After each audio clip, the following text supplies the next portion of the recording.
Oh, we're going to hit a countdown. All right. Well, Good boys and evening, good girls. afternoon. The end of the Gator season has just struck upon us. Yes, I know everybody is not happy. We're going to give everybody 60 seconds. We have a bunch of people waiting to get in. So everybody gets 60 Hey, let me seconds. Let's go ahead and let me go. Let me go. Whoa, whoa, whoa, whoa, whoa, whoa. Let me go for a go ahead, minute. Let me go Sheldon. for a minute. It's heartbreak here, boys. It's a tough one. Being there, I was surrounded by FSU fans, kind of nuts. There's a lot of FSU fans that were around us. Billy's gonna have a hard time coming back from that one, dude. You had the defense did everything right. You had them under 250 yards all night long. I mean, they kind of got a little bit there at the end, but I don't know, man. It's dude. Billy is going to get blasted, and I don't know, man. It sucks, dude, because that defense played. It excited me to see like that defense come together and play some great ball. That D line looked exceptional. Finally, we're hitting somebody. The cornerbacks played a little bit better. Kimber still looked like Kimber, but Devin Moore was doing some big time stuff as well. So, I mean, to keep an offense like that, I know they have Jordan Travis, but to keep an offense like that under 250 yards, as they did to us as well, after you've given up 700 yards, is oh, dude, I don't even honestly don't even know what it's so. Like when it went to halftime, I had like a stomachache because I was like, we didn't capitalize when we should have. We missed 3 field goals. Think about that those 3 field goals, it's a tie ball game, 23-23. Not to mention just the lackluster of play calling. But that's enough rambling for me for now. I'll let the frustrated fans vent it out and get it out. So be sure to watch the super chats if you can too, coasters. Yeah, for sure. Yeah. Real fast. Hey, who does number 3 remind you of, Professor Matthew James? Your mom. That's who he reminds me of. Quick, nasty in the trenches, and you know what I mean. So let's go ahead and get to our first caller here, Jay, with the Talking Gators. Oh What's shit. up, gentlemen? What's up, man? What's going on, man? Hey, man. I could pick this apart, and my brain probably already has 1,000 times, but it seemed to me. Tell me if I'm wrong with the 3 phases of the ball. It was completely opposite today. Like the defense, was better. Anyway, again, we could pick apart tackling here and there. I mentioned a few weeks ago, it's like the golf game. Here we are, where now the iron game's gone and the putting game's back, Yeah. and we just can't bring it.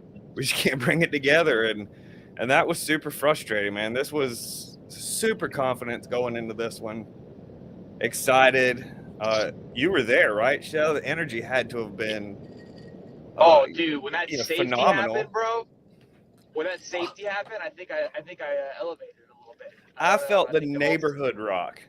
I felt my neighborhood shake, literally, Sheldon. you St. get a safety, Augustine shook. you get a safety, you get a ball in the 50. You got to do something, and then not to mention we fucking get a big time run from Montreal before the end of the half to go up maybe at least 3. No, let's not. Let's have a blunder and get pushed back and have Trace Mack miss another one. I mean, dude, tough night for that kid too. Yeah, it's hard to put a lot of judgment, on Max Brown and the offense with, last week's injury. But I do want to end this season on a good note, and I got to say that the Gator defense stood up. They wanted to win this game, and I think they played on that side of the ball. They played good enough to win this game. And, backup quarterback, young offense, our offensive line was the worst tonight than they've ever have been. Again, from what I saw, that left edge is it's horrible. It's George. Yeah, absolutely it's bad. atrocious. So that's It was that's getting my cooked take, for guys. sure. I appreciate you, Jay, man. Thank you for calling in, big guy. Yeah, Yeah, Jay, no real take. fast. Good job on the studio too. Looks real nice. I appreciate Yeah, for that. sure. Yeah, Gators by a million. All in Gator here, guys. We'll see y'all. We're gonna do basketball here on the Talking Gator, man. Make sure you check us in on that. We're gonna roll right into that Monday since we don't have much on the football side to talk about. So They look good. So They look good. They played ball against Baylor the other night. So yeah, they played really well. I'd love to have seen them kids, sneak out that win, especially with just 3 possessions. But they're looking yeah, good going into this season. I'm excited about Gator basketball. Something good to talk about maybe over the next few months, and then we'll probably roll into golf in that dull season between basketball and football again. So join us. For We sure. hope you All right, can. man. Appreciate you. All right, Thank go you, Gators. Drive careful, show. Go Gators. Thank you, man. Oh man. All right, Muddy Water, you're here. Man, Muddy. how fitting for that game to end when Kimber had a chance to stuff that run. Didn't even want to tackle him. He pushed him. He gave him an extra little bump there. Pushed him, gave him a little extra edge to the end zone. Yeah. Yeah. But yeah, dude, that and just another heartbreaking back-to-back weeks. That Jaden Hill stop, man. I had a feeling if we could just get one more stop, maybe the offense could get a little boost. That hit on Tate again. They were kind of weird about showing it because we didn't know the health of Tate when it happened, so they didn't show the sliding hit. But was it bang bang or was it kind of an egregious hit? It was egregious, man. He was going to be Not 3 needed. or 4 yards short, and he was going down. He went straight for the hood. Yeah. I don't know, man. Hill is fast. Okay. You gotta turn your mic up a little bit. I think it was a late slide to me, but it's so hard to say it's bang bang or egregious. I don't know. I don't like it. I think that I think personally that Hill was coming in to finally put some bang on defense, and he just did the wrong time. I think that it's unfortunate, but Hill's played pretty solid ball. It's not like it's Kimber that has gotten burnt. Yeah, no, he played great. Yeah. Well, I know Shelton said it. Shelton said it earlier, man. Dude, Billy's going to get roasted. There were so many things you could roast him with. Special teams, missed field goals. Even when in the third quarter, we were going to get great field position, that 15-yard penalty for the late block. And then Billy, dude, it's like you have an 11-0 team, a chance to make history, you kind of rebound, get the fan base like supporting you. Called the most vanilla game plan of all time. That second half, same play 30 times, run up the middle, run up the middle, run up the middle. And in the fourth quarter, it's like you killed Max Brown by putting him in the obvious passing situations. Yeah, and again, Eugene Wilson, where's he at? Number one. He was. I tweeted it out because so he got tackled kind of aggressively, and the defender he pulled a little Brandon Spikes on him, and then right afterwards, I think Max ran the ball, and Eugene was kind of sitting there waiting for a screen, and he was visibly frustrated, like what the fuck are we doing? Yeah. And I saw Ricky Pearsall getting frustrated a couple times. I don't know if you guys can see it. Obviously, I'm watching these guys. No, we could. Well, yeah. Well, the commentators are bringing it up too. So. Okay. Yeah. He started losing the offense defensively. And look, I mean, this is kudos to Austin Armstrong. Something we've talked about. Obviously, like we are in a school where coaches learn. But if you can figure shit out in a year, which you know what I mean, like kind of like come in, figure out get your bearings amongst you. He's made a lot of errors. So he's not going to be off the hook off this one game. But to have that defense ready to rock and roll, I know it was a backup quarterback, but kudos to Mike Norvell, dude.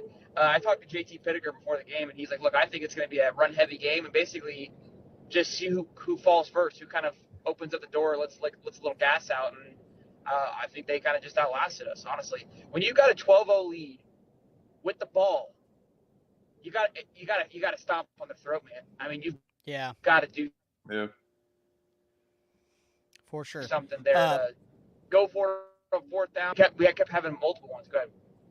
Nick Nephews 199. Helen Keller for OC. Oh gosh. Thank you for $2, Nick. Close this out, buddy.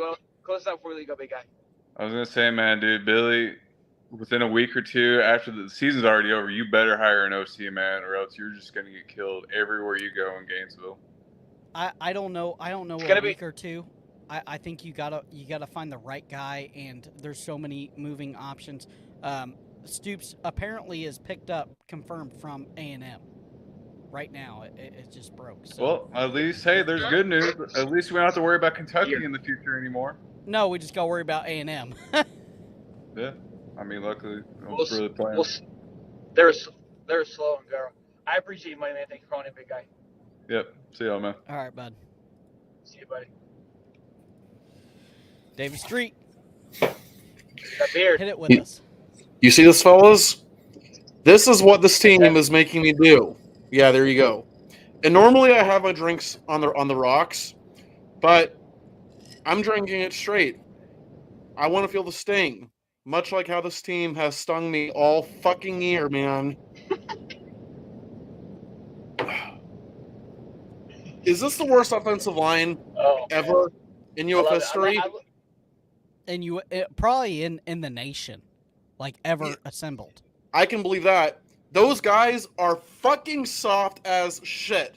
Like, I have never seen a more pathetic group of guys ever, okay? I want every single person on that offensive line, except for maybe a couple of guys, and our entire offensive line staff to go. They are terrible, okay? Stapleton and Sale need to be fired right fucking now. Ugh. Just, ugh. Yeah, I'm interested to see how quickly things move in the next week, at least for moving on for people. And then, of course, you've got the portal opening up next Wednesday. So, obviously, there's a lot of question marks on who's going to be leaving, who's going to be staying. Look, there's a lot of defensive guys at the Swamp tonight. I know it was pretty packed out. I think if defensively we spoke to, hey, like there's a lot of young guys, again, that played well and showed progress. That was what was exciting to me. Devin Moore, who we've been hearing about, played a great game. Jakeem Jackson got burned a couple of times, but other than that, I think he held his own. Jordan Castell, obviously, a big-time player in safety. Bryce Thornton had some big plays, big hits, a couple errors here and there, but all in all, I feel like the defense, Jaden Hill, he's a senior, he played great. Even Jason Marshall was played played made some good lockdown, made some big plays. And the line, Big Dez, Big Dez had himself a night. Still not getting a lot of pressure off the line, right? Not a lot of speed. But it's hard to run it up that line because it is so big. So definitely saw some moves. We need to make some moves around that for sure. No doubt, man. Yeah, for sure. Defense played a great game, so shout out to them, man. But just, that's the life of a Gator fan. It's just nothing but frustration. But you know what? Fuck football season. We're on to basketball season now, baby. And listen, I'll say one more thing, and then I'll let other Gator fans come in and vent. Okay. Billy's not going to get fired, whether we want to or not, all right? And I have defended Billy probably more than anyone else, and I really want him to succeed at UF, okay? But I believe this off season is going to make or break him, all right? Because if we have another season like that, he's going to get fired, okay? I don't want to dance around it. If we have another shitty-ass season like that, he's gonna be gone, and I don't want that to happen. I really like the guy, okay?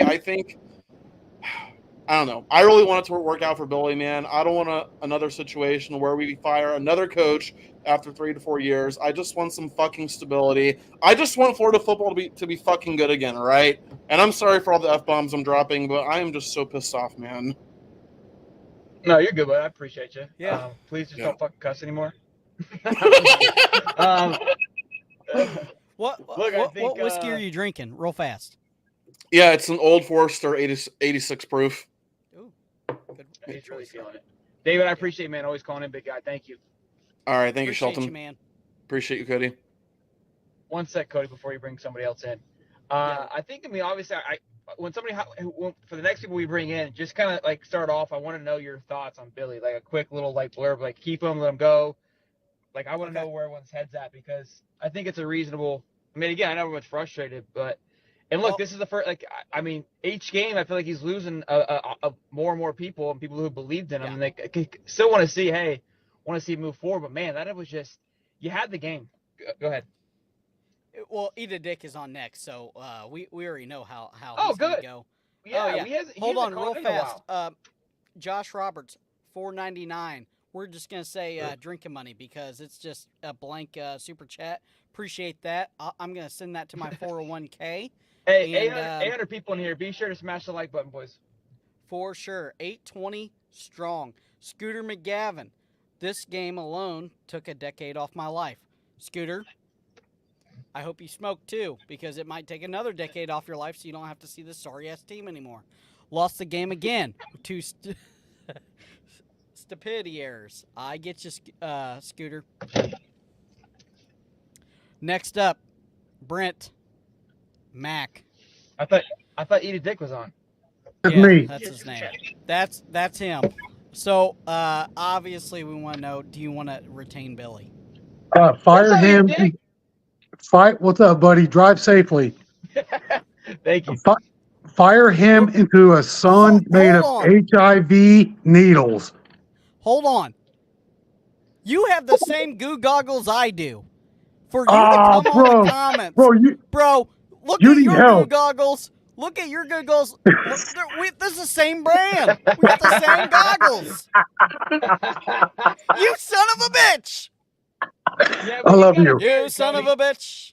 Yeah, I got a beard that offsets it. Where's your haircut? He makes it Son, makes it it's right go here. googly. I don't Dude, want that to was hear a a good word catch. from you. I don't want to hear a word from you about the goo goggles anymore because I got you. Hey, you're holding receipts, huh? I see that. Oh, yeah. Yeah, Cody always does. Yeah, I see that. Fire Billy, you're over it, Dick. You're over it. Fire him into a sun made of HIV-infested needles. Jesus. What else were your takeaways? Oh, dude, Jesus Christ! So last year, or actually it was earlier this year, whenever you were asking about everybody's season predictions and this and that, I think I said 4-7 wins. I got some fucking shit for that one, dude. Fuck that. This guy's lucky to get 4. He's a fucking clown, dude. He's a con man. He's a salesman. This guy's fucking horrible, man. Like and anybody that backs him from this point on, I love you guys, but is considered the fucking enemy. Oh. That's fair. Look, I was surrounded by Gator fans too. I had one guy in front of me. He was cursing Billy's name. It was hilarious. And again, I think Was it me? David Street was just saying, like, no, David Street. Like, obviously, people want to like Billy, but it's just like, dude, like, I was over it watching that game. Talk to my wife, like, I had a pit in my stomach and we were up a touchdown. I was like, it doesn't feel good. We haven't looked like we had the ability to move the ball. And you can blame it on Max Brown. You can blame the fact that we had a young quarterback in. I get all those things. But, like, you can't. The reason why I'm not going to say that it was on Max Brown is because the guy had 10 throws going into halftime. Right. You can't expect a guy to have 10 throws and think he's going to all of a sudden, when it's fucking time to clutch the fuck up and sling it on the fucking football field, like, all right, now I need you to save me here, Max. I've thrown the ball 10 times, coach, and they've all been fucking bubble routes. What the fuck you want me to do? Right. So let's go back to that's not really Max Brown's responsibility. It's not. Napier's running this show at 11-13. It's I don't. The people that are now the enemy keep passing the buck on excuses. Max Brown. It was a defense. It was, Armstrong called the wrong play. This and that. Nah, man. This guy is a people person. He's a recruiter, and that's basically it. Whenever people compare him to Ron Zook, I'm like, stop dragging Ron Zook's name through the fucking mud like that. Like, this guy has no clue. It's the whole thing's fucked up, but he's a personable guy, and that he gets a lot of grace for that because Mullen was a retard. Sorry, I don't know if I can say that, Cody. Yeah. You're just firing shit, you dick. Sorry, dude. Tonight, big guy. Yeah. No, anyway, I get you. So if Mullen or I love how you Jesus Christ, Cody. if Napier gets an OC and the offense does do a tick up and then he continues to recruit the way he does, are you okay with that, or you want to fire it completely? Dude, it's kind of fucked up with the OC stuff, dude. Does Billy strike you? Supposedly a guy that punched Dabo Swinney in the face. Does Billy strike you as a guy that's going to relinquish the entire? Wait. You never heard that? He punched Dabo? Yeah, that's why he got fired. That's why he got fired. Ooh, shit. Yeah, can we get some of that? I think he went to church and he got. Cody, turn your fucking mic up. I didn't know that. Yeah, Cody. Dabo. Yeah. Yeah. That's why he got fired. He's not going anywhere. Yeah. That's why I liked him. Hey, he punched Dabo in the face. Yeah, and now he goes home and punches his wife because he has no. Easy, Jesus Christ. All right, Ian Dick, we love you. We'll see you later. All right, love you guys. Fuck Dorley. Fuck Harley. Talking Gator. Give me the now boot. I have to look forward to Give is me the the Players' Cup. Goo goggles. Yeah, with your goo goggles too. Thanks. What a hoot. All right, Cody Smith. Next, let's hear it. You want to keep him? You want to retain him? You want to fire him? What do you want to do? You know, I try to defend this man all season, but now I gotta hop off. At least for now, I gotta hop off. Done with him. Look, I don't think you're alone on this one, but I think it's gonna. I keep saying he's lost. I think it's like slowly, gradually moved from like 50-50, 60-40. We're looking at 90-10 right now. It was like every time we were driving the field, he was just like, "Well, might as well get a field goal in." You know, that was rough. We had a 12-point lead, and I don't feel the killer mentality. Yeah, and which hurts. My brother is a FSU fan, so he called me after the game, of course, and he's just Christ. like, "How do you think?" I was like, "Well, you know, if we actually had a good offense, you know, we passed the ball to Trey Wilson, which all freaking season, second half, or most of the game, he's just gone. He's just running laps out there. I don't know who he upset." Yeah, I mean, we can't say like, oh, we had Mertz or anything because they didn't have Jordan. So I'm sure their offense would have been a lot more potent with Jordan Travis. Look, my biggest thing that I'm going to keep going back to is you get a safety. I mean, you haven't had a big defensive stop all year. You haven't had a moment like that all year. Besides Tennessee, where you had to pay, but it was more of like a punt, right? Like a fucking safety, and they weren't on the goal line either. Like that was a big time safety. The stadium was literally it was like Tennessee loud for a good minute. It's like, bro, how do you like go kill somebody? Like this has to be like do or die, fucking life's in the line. They got a gun to your wife's fucking head. You got to score. That's it right there. Like that's your mindset. And it was like, it's okay if she gets killed. I'll find a new one. That was how it felt. Do we even have an interception return for a touchdown this season? I can't even remember the last time we had one of those. Oh hell no, bro. No, we didn't have that this season. That was last season. I think we only have like with 2, maybe three picks. Maybe 3 picks all year.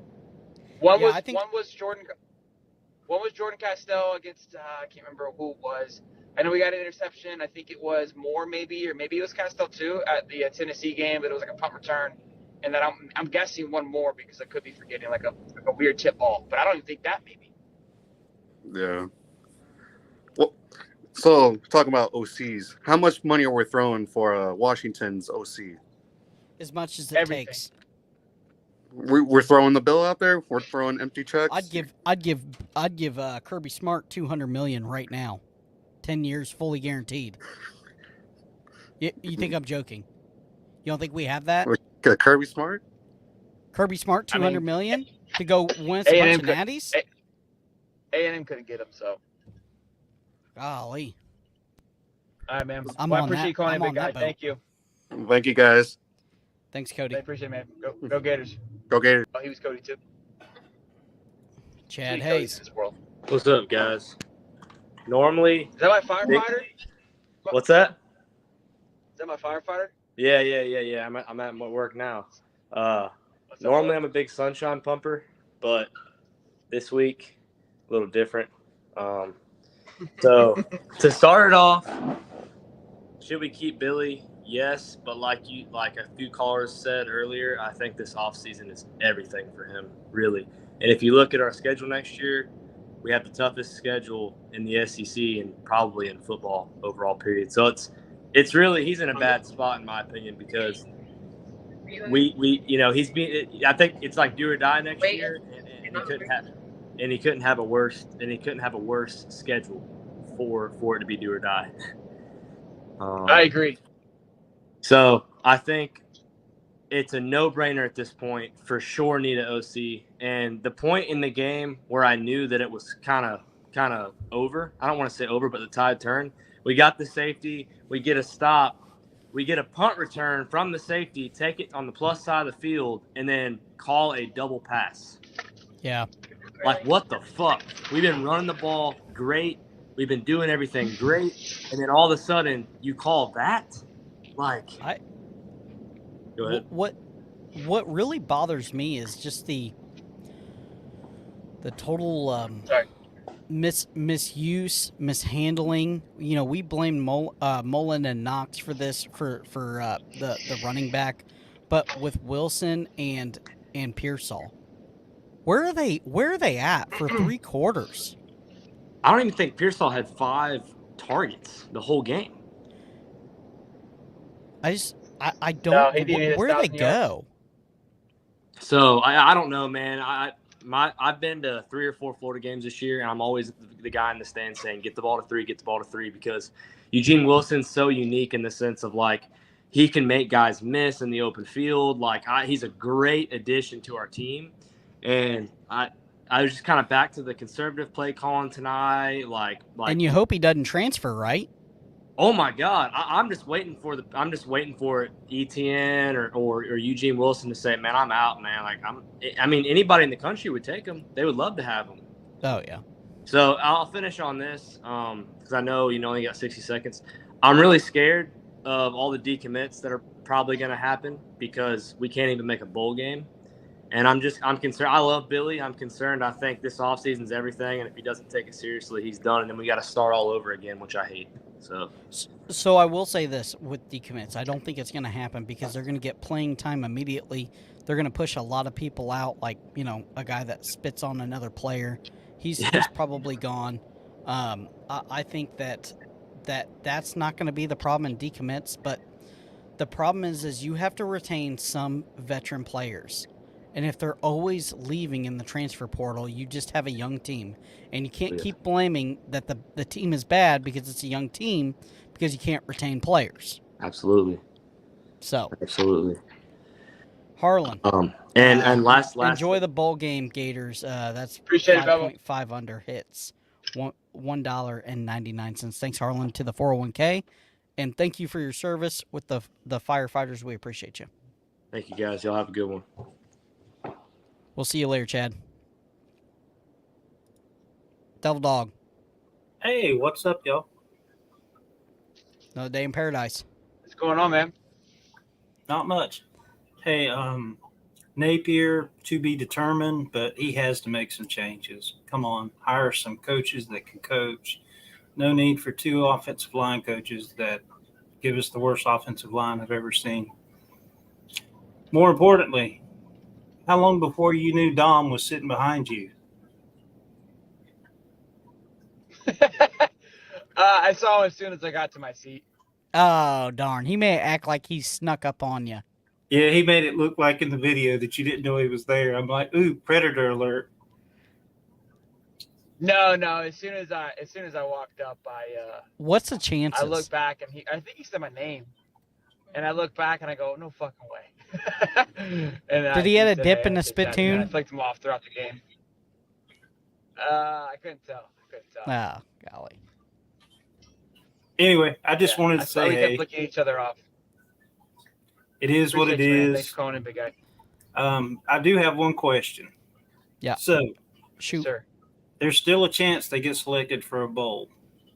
Is it worth having to watch them again for them to get the extra practices? How do they get selected for a bowl? Just based on finish? There's some rating that they use that if it's high enough and they don't have enough teams to fill the bowls that are 500, then they pick the highest rated teams from that way. So there's still a chance they can make a bowl. But I don't know that I want to watch them play again, honestly. You need all the practices you can get after this year. Like all of them. Yeah, I don't. Like if you can go Michigan and steal some practices in the middle of, you know, like when nobody's watching, you do that too. Like full cheat. Like what we need to do to win. Yeah, the good news is that the incoming recruits that sign early and enroll early, they'll get to be in the practices too. So you'll get, like Lagway will get to practice. There'll be some extra practices there. So anyway, good night. Drive safe. Night, Bo. And yes, sir. He's got to make some hires, and he's got to hit the transfer portal hard. Absolutely. What are we doing? All righty. All right, man. Over 800 people in here, boys. Be sure to smash the like button or dislike, I guess, if you're hating on us tonight, which is usual. Oh, my God. Matthew James, I'm not reading that. What's the $10 super chat? No, it's no super chat. Clint, let's go ahead and get your thoughts. Man, I'd say we keep them. I mean, we just gonna keep going backwards. If we fire him, we just keep going backwards. We got to push forward. Yeah. I think he's the right guy. We just got to keep pushing forward. But I mean, like the firefighter said, he's screwed next year. I mean, he's got to do something. I mean, next year's just a gauntlet. So look, Miami's going to be important next year. UCF, FSU, obviously, but that's going to be in Doak. Miami. You got to get Tennessee, but that's on the road. You got to win Miami. First game, I think. Ole Miss, you got to figure out that one. I mean, look, Ole Miss is going to be good. Georgia's going to be good. Kentucky, you got to win that game with Bob's. We go to Texas. Oh, yeah, we go to Texas. That's going to be a fucking gauntlet. Get Florida and Georgia at home. I don't know. But anyway, that's that welcome to the SEC love. I'm going to tell you. Go ahead. Clint, real fast. What is your, right now looking at the schedule, and say we get every single commit and then just like one little flare at the end, and we hire an OC, what is your expectations for next year on win-loss with that brutal schedule and the young team? Let's be truthful. I would like to go 9-3, but we need to go 8-4 probably. Before it's just that's what I think 8's the magic number. I think if you get 8 and you're able to show progress and you're showing growth because you're still going to be somewhat of a young team, but you're not making these blunders. And if you get there's 4 losses, right? Like it's like, hey, you lose to Texas, whatever, right? You lose to Georgia, okay, right? You lose some of the games where it's like, okay, we were supposed to lose these games, and right, you keep moving. But we lost 3 games this year. FSU we should have won. I know they beat us, but we had to capitalize there. Mizzou should have won, and Arkansas you should have won, right? There's 3 games that piss poor management.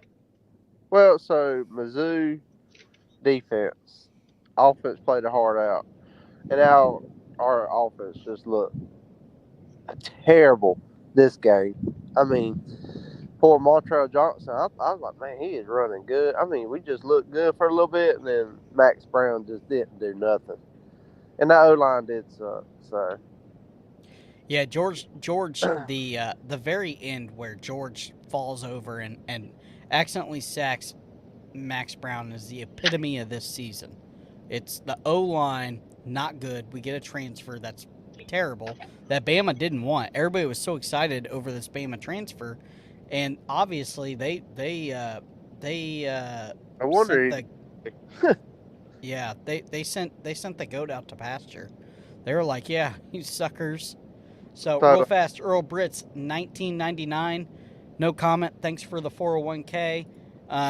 Adam, Billy Taggart, never disappoints. What a bum. $4.99. Thanks for the 401k there. And who else we got? John Lee, Joe Biden for head coach can't be any worse. Okay. $1.99. Cratton War. If we lose that 2024 opener against Miami, ... So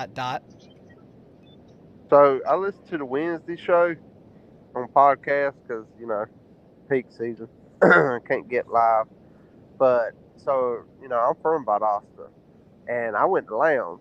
So, Tate played for Valdosta, and that's our rivals, And I was just hoping we were going to beat them tonight. So I was like, yeah, you think 14,000 is that bad, not 90,000, but we didn't get to do it. Yeah, he didn't do anything to win the game, though. He just maintained it. 99 Valdosta cents. does have a pretty stadium, but they share it with VSU also, Valdosta State. Oh, gotcha. Dan Hanstein, 99 cents. Thanks for the 401k distribute. Well, Clint, tell you, I'll pray for you and your wife, man. I'm sure she's gonna be giving you the shit, big guy. Well, I'm over here at my neighbor's house watching that screen. He's a Georgia fan. Bless his heart. He let me watch it. He watched his game on the phone. I said, man, this game's gonna be better than that one. I was hoping Georgia Tech would pull it out, but they didn't. They didn't. They're there. Well, I appreciate you, Clint, man. Thank you as always. Hey, y'all be good. See y'all. Always. You too, man. See you, bub. Next, we got Hollywood. Do what? I was read the remaining donuts. Super before you bring chats. someone else on real quick. Yeah. Jesse Rowland, $4.99. If we fire Napier, what does the recruiting class look like? Is it fair to say Napier is still rebounding from the lack of recruiting with Mullen? Oof. I think the class goes to shambles. Yeah, that's the one big thing. You don't want to lose this class, one, but two, I think the issue is that we can't keep blaming the lack of depth, right? Because I believe we do have depth, and I believe there was issues and there was times where we got beat just because we don't have it yet. But that we don't lose that game because of that, in my opinion. Now, do I believe that it makes it a little bit harder on Billy with offensive line and all those things? Yeah, absolutely, for sure. But you've got to at this point you're 12 games in the season. You've got to be able to know how to counter that, and you're not adapting at all. That's kind of how it looks. So I'm not giving them that excuse anymore. $4.99. Jeremy Fennell. Truman was president the last time we had a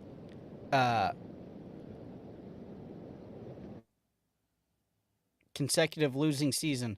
Raymond Wolf was Coach Spurrier. Was 2 years old. Fire Napier yesterday. I don't really know what that means, but thank you for the $4.99. Let's see if there's anything else. Oh, yep. Austin McNeil. Florida outscored 24-3 since Billy Napier called the double reverse flea flicker. Every time we are up, he calls the most conservative bullshit. What happens to scared money? Don't make money. He has no money in the bank. That's all I can think. $10. What do you think? Yeah, that's definitely no more scare money to make money. I got to delete that button off the soundboard. Yeah. Blanco, $1.99. How's the crowd? Heard a lot of FSU fans. You think it was 50-50? Yeah, dude. There was, bro. They came out, man. That band kept playing their little fight song, and they were showing out. They tried playing it during the Tom Petty went back down, but we kind of silenced them. But there was times where it was a pissing contest to drown them out, and then of course at the end there they took over. I met a lot of FSU fans. I said congrats to mostly all of them that I saw. They're not little grease balls like Ollie. Daniel Rivera, Georgia Tech going to a bowling game. Not Florida. Yeah. Okay, Daniel. Enough. Big Pizza Daddy, $5. If anyone has an ear with recruits, send them a coffee. Country, Georgia. Home of Tyreek Hill, #1 defense, and #1 John Brown running back. Nobody recruits here. I don't really know what that means. Andy Gooseberry, new YouTube member. Thanks for joining the fam, bud. Don't forget to get thank you guys all Discord. Donations as well too. Yeah, thank you guys. Yeah, for sure. All right, next one. Who we got up? All right, we got Hollywood. What's up, Hollywood? What's going on, y'all, boy? Oh, just hanging out. Yeah, man. Talk to us. I feel like we don't need to get rid of Billy just yet, but it's on him. He on the grill. His seat hot as fuck. Max Brown, I mean, the guy, he's athletic as hell. We just didn't play to his strengths. We saw what he did in the Mizzou game. He was able to get us 10 points on the board. I just don't know why we wasn't trying to focus on the RPO, get him in the space. Just make it simple for him instead of trying to put out his pressure. Instead, it seems like Billy's trying to keep that identity that he has behind Graham Mertz, and it ended up fucking us in the end because that our defense basically scored us to 12 points. You know what I'm saying? Because we could have lost that game in the first quarter. For sure. I mean, think about it. Our only touchdown came from the roughing the passer call, which basically gave us 4 more tries at it. Yeah, I mean, you was at the game. You heard it. I mean, the first quarter, I mean, they was fucking chanting the Indian chant, the Seminole chant. It sounded like it was a home game for Florida State. You know what I'm saying? So it was kind of like all odds against Billy right now. But this offseason, he got to make some major adjustments. We can't sit here and put it on Max Brown because they didn't play to his strengths. We were trying to play under the identity of Graham Mertz that dropped back in the pocket. I'm not putting.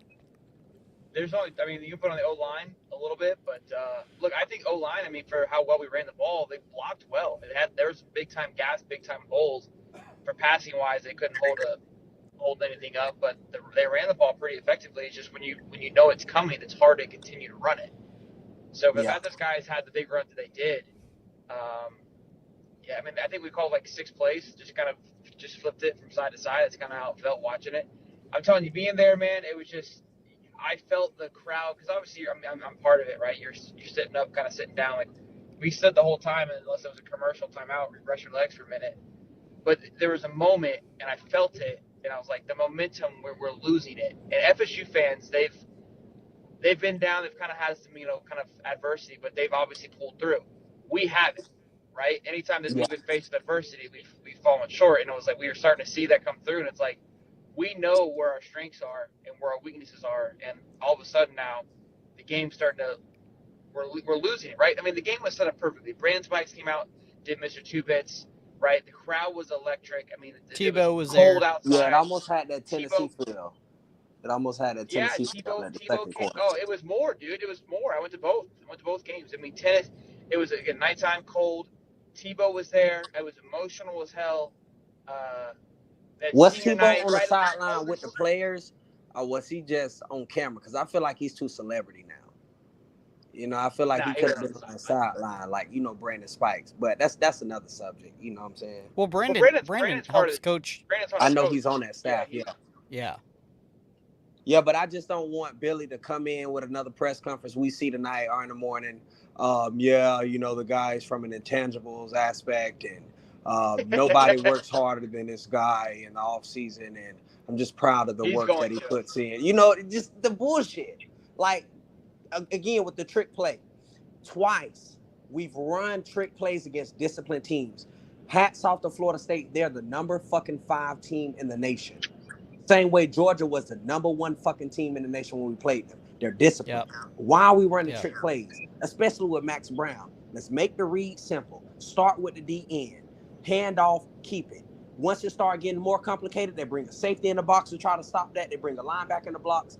Add the read. We get Eugene Wilson. We get Ricky Pearsall. Eat the middle of the fucking field up. We just literally shitted the game away on offense because our defense all season, where the fuck was these guys? Jalen Kimber, again, I don't see him becoming a starter next year because of how many times he gets exposed. He's gone.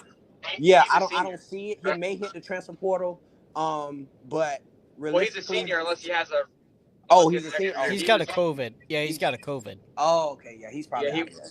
He's probably out of there. He walked out. He walked out for senior season. He'll probably go to Arizona State like Emory Jones or some shit. But realistically, the defense, they played balls off this game. They made a lot of plays, and that safety was crazy. That was crazy. So I just don't get Billy. When we made the play and got the safety against Florida State with Tater Tot, whatever his name is. I forgot. Well, you got to understand that Cam Jackson's going to be gone too after this, which is a big detriment. So now you either go in the portal or you. He's not a senior. He could stay. Well, we may lose him. I know we're losing that guy that spit because that was just outside of football. That was outside of football. Lions can't control that. Yeah, he's gone. He's an incredible athlete though. Incredible athlete. Yeah, I think I thought I saw Billy Ward. Don't let me see you in the locker room is what I thought I saw, but I'm not professional.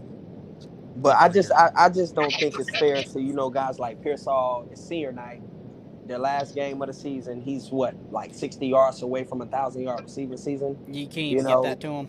Yeah, you know what I'm saying. And then you got just the RPO, like just play to his strengths. We watched Max Brown from the spring game all offseason. People been hyping him up. When he's gonna get his chance? Where Anthony Richardson was our quarterback, and then Graham Mertz come in, and then it's just like, oh boom, I got my Cinderella. And I'm not even going to worry about Max Brown. Now he gets his opportunity, and we don't even play to his strengths. We still try to force him to play the offense that we played with Graham Mertz. Know we got a busted offensive line. Know that Max Brown really probably only had like maybe 20 snaps or less for the whole season in real game time against an opponent. So it's like Billy stuck his neck out there to and I just don't like how he's critical of Max Brown. Maybe he's hard coaching him because he knows he has a lot of talent and a high ceiling. Right? But Yeah, you right now, feel Billy's that, on the right? grill. I feel that too. He's kind of short with Maxie. He kind of gets him a little rusty with him. I'm like, but hopefully the best wish I can have for the Gators right now is we build us a stable of quarterbacks like how Nick Saban did. You remember he went on that run. Now he got 4 quarterbacks in the league right now, all starting. Mertz, Tungavaloa, the other guy Mac Jones, and then you got Bryce Young. They're all starters, and they all had a chance to go win a natty. So maybe Billy's trying to get that cooking down here in Gainesville. I just don't know what he's really up to because we don't have any results. 2 years in a row, we ain't got no results. So I can't use the same excuse. Oh, yeah, he's flipping the roster from what Dan Mullen had and stuff. He's on the grill. He's cooking. And his seat's getting hotter by the month. So we'll see what happens. So, Hollywood, I real fast appreciate before you go. Hollywood. Thank you. I do have one question for you. Do you feel that Mullen's quarterbacks were more prepared? I don't think that. I think you don't really see a difference in competition. I think that Mullen had a better offensive scheme designed for each quarterback. So you got to see when Emory Jones came in, he got to play a little bit different than Kyle Trask. And then when he couldn't make those plays, he took him out the game quick as hell. Get out. You fucking up the momentum. Then when you seen like Anthony Richardson finally get his chances, he was giving him chances based on Emory Richardson fucking up. You know what I'm saying? Once Kyle Trask hit the road. So Dan Mullen, I'm not going to say he was a better head coach than Billy, but as an offensive play caller, a schematic guy, he was spot on with his quarterback. And that's why Kyle Trask and Anthony Richardson are both in the NFL. Billy Napier kind of just piggybacked off the athleticism.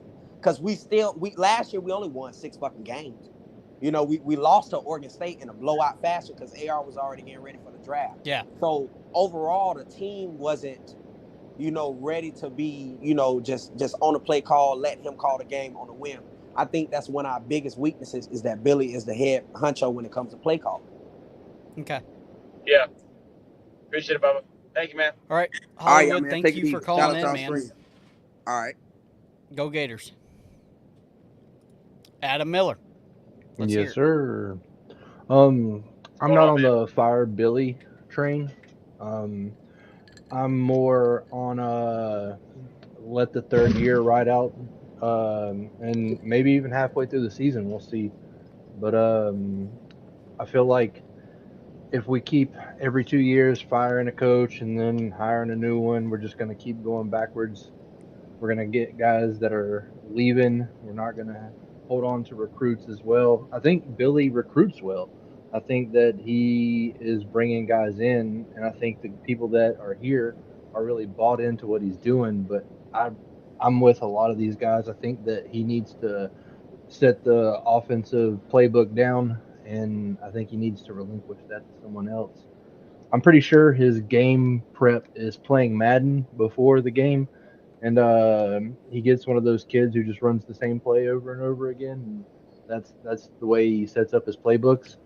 Because I don't know if you noticed, but we ran the same motion, jet, handoff, reverse, 15, 16 times in a row. I didn't see any diversity in the run plays that we did. And then we come out second half. Real quick to the jet. So, to the jet motion, because I've been watching a lot of Dolphins football lately, just because they're kind of following. They have 80% of their calls, 87% of their calls have motion in it. But I mean, just like it's to me the vision's there because obviously the Dolphins offense is extremely successful. But it's like if you want to move have your little jet routes and all these things so much, like why don't you go take a look at that offense and what they're doing out in Miami, right? Right. It's just I don't know. If you want to move, have some emotions and shit. I mean, they've got a hell of an offense. And dude, watching those guys talk about it, Mike McDaniel's kind of break it down and how Tua's reading it. It's incredible. It's impressive. It's like how does another coach not just watch this and go, how do I emulate this? Right. I don't know. That's all. Yep. Go ahead. The motion is to articulate to the quarterback if it's a zone coverage or a man coverage, because if they follow, it's a man coverage. If they don't follow that running receiver, then it's a zone coverage. So it splits the decision in half for, is this man or is this zone? So that's why they do it every single play. And I know everybody's getting frustrated with it and everybody wants other stuff with it, but that's why he does it, to cut the play call in half for the quarterback. Yeah, I understand that too, but like it to me, it's the run play. I saw the exact same run play every time, and like a lot of the times it works. Shout out to Jake Slaughter. I think the center, he was moving the boys out of the way. Probably the only good offensive lineman we have, but um, whenever speaking on Mullen would say he takes the quarterback and he plays on what they're good at. I think Trask was good at reading through the middle. So he would run through the middle, get people open through the middle. Trask hits the middle wide open every time. But Billy, I don't know where his head at is when he's calling plays. I haven't really figured that out yet. I do think that what is our is it our tight end coach, the one that was helping him call the plays a little Callaway, bit? yeah. I think that he And would Sale. be a good choice, maybe to help out there, or maybe just give it to him, or maybe look for someone else while he does his thing. I don't know, but to me, I'm still not on the Fire Billy train yet. I think that at least one more year, or like I said, half a year, or whatever they want to do. I do think that we need to get at least 8 wins next year, though, for sure. I think what also is frustrating too, and again, this is where I think I've iterated it week in and week out, right? Before it was the time management. Now it just seems like the lack of urgency. The second half, the end of the first half, play calling for the last 2 weeks where we kind of could have capitalized. We didn't do that. Just stuff where you do have control over, right? Like all the things that we're talking about, like player rotation, Mullen being here before that. Those are things that you can't necessarily control, right? You walked into that fire. But what you do have control over is time management and these things. And those things he's not doing a good job of controlling. Second thing was last week, Damian George went out due to a little injury, and the line looked the best it's looked when he went out. Whatever rotation they did, whoever they put everywhere, it Yeah, I just don't know looked why he's better. still It's like, there. how do you not watch? Yeah, how do you not watch that? Like, maybe we should try this, guys, because this kid's not going to be here next year. He shouldn't be here next year. Or if you believe, hey, he's going to be here next year, then it's like, okay, well, that's alarming because what the fuck are you watching? And again, I know you're the head coach and we shouldn't question it, right? That's kind of the motto, but it's like, dude, you're winning 5 football games. You're going to get questioned at this point. Do you think that he goes back to plays that he has had work in the past, like little wheel routes that have gotten open, things that have been through the middle with Ricky Pearsall? My only thing is we haven't thrown a wheel route in like 8 games. Yeah. Like there's nothing out of that backfield. Minus a flare. When I was watching today, seeing it's basically like I'm watching the film, right? Because I can see all 11 guys, or all 22 basically. The wide receivers just put themselves in a shit. The play takes forever to develop, which again is another thing to me. It's like, okay, hey, I know our line doesn't have much time. What can I do to get this ball out as quick as possible? That's another big thing the Dolphins do is they have the fastest release time in the NFL. It's like 2.7 seconds. Max, he doesn't have much time, but he's got more than 2.7 seconds, and it's like, I'm not saying you got to get it out that quick, but again, adapt to what your needs are. Quit trying to hold these guys to get a big play, because if you look, like, I don't know if the whole point of it is to have the wide receivers run out, and then you've got a last minute, running back kind of flare out, because that was one of the plays where Max got sacked. It was like everybody's on the football field. I think it was either Trevor Montrell does a quick little button hook. He's wide open. There's nobody behind him. But Max can't get it off in time because the play took too long to develop. Because, again, like, everyone's running out, and obviously it was designed for Montrell to get it, and there would nobody be home, but it's got to develop.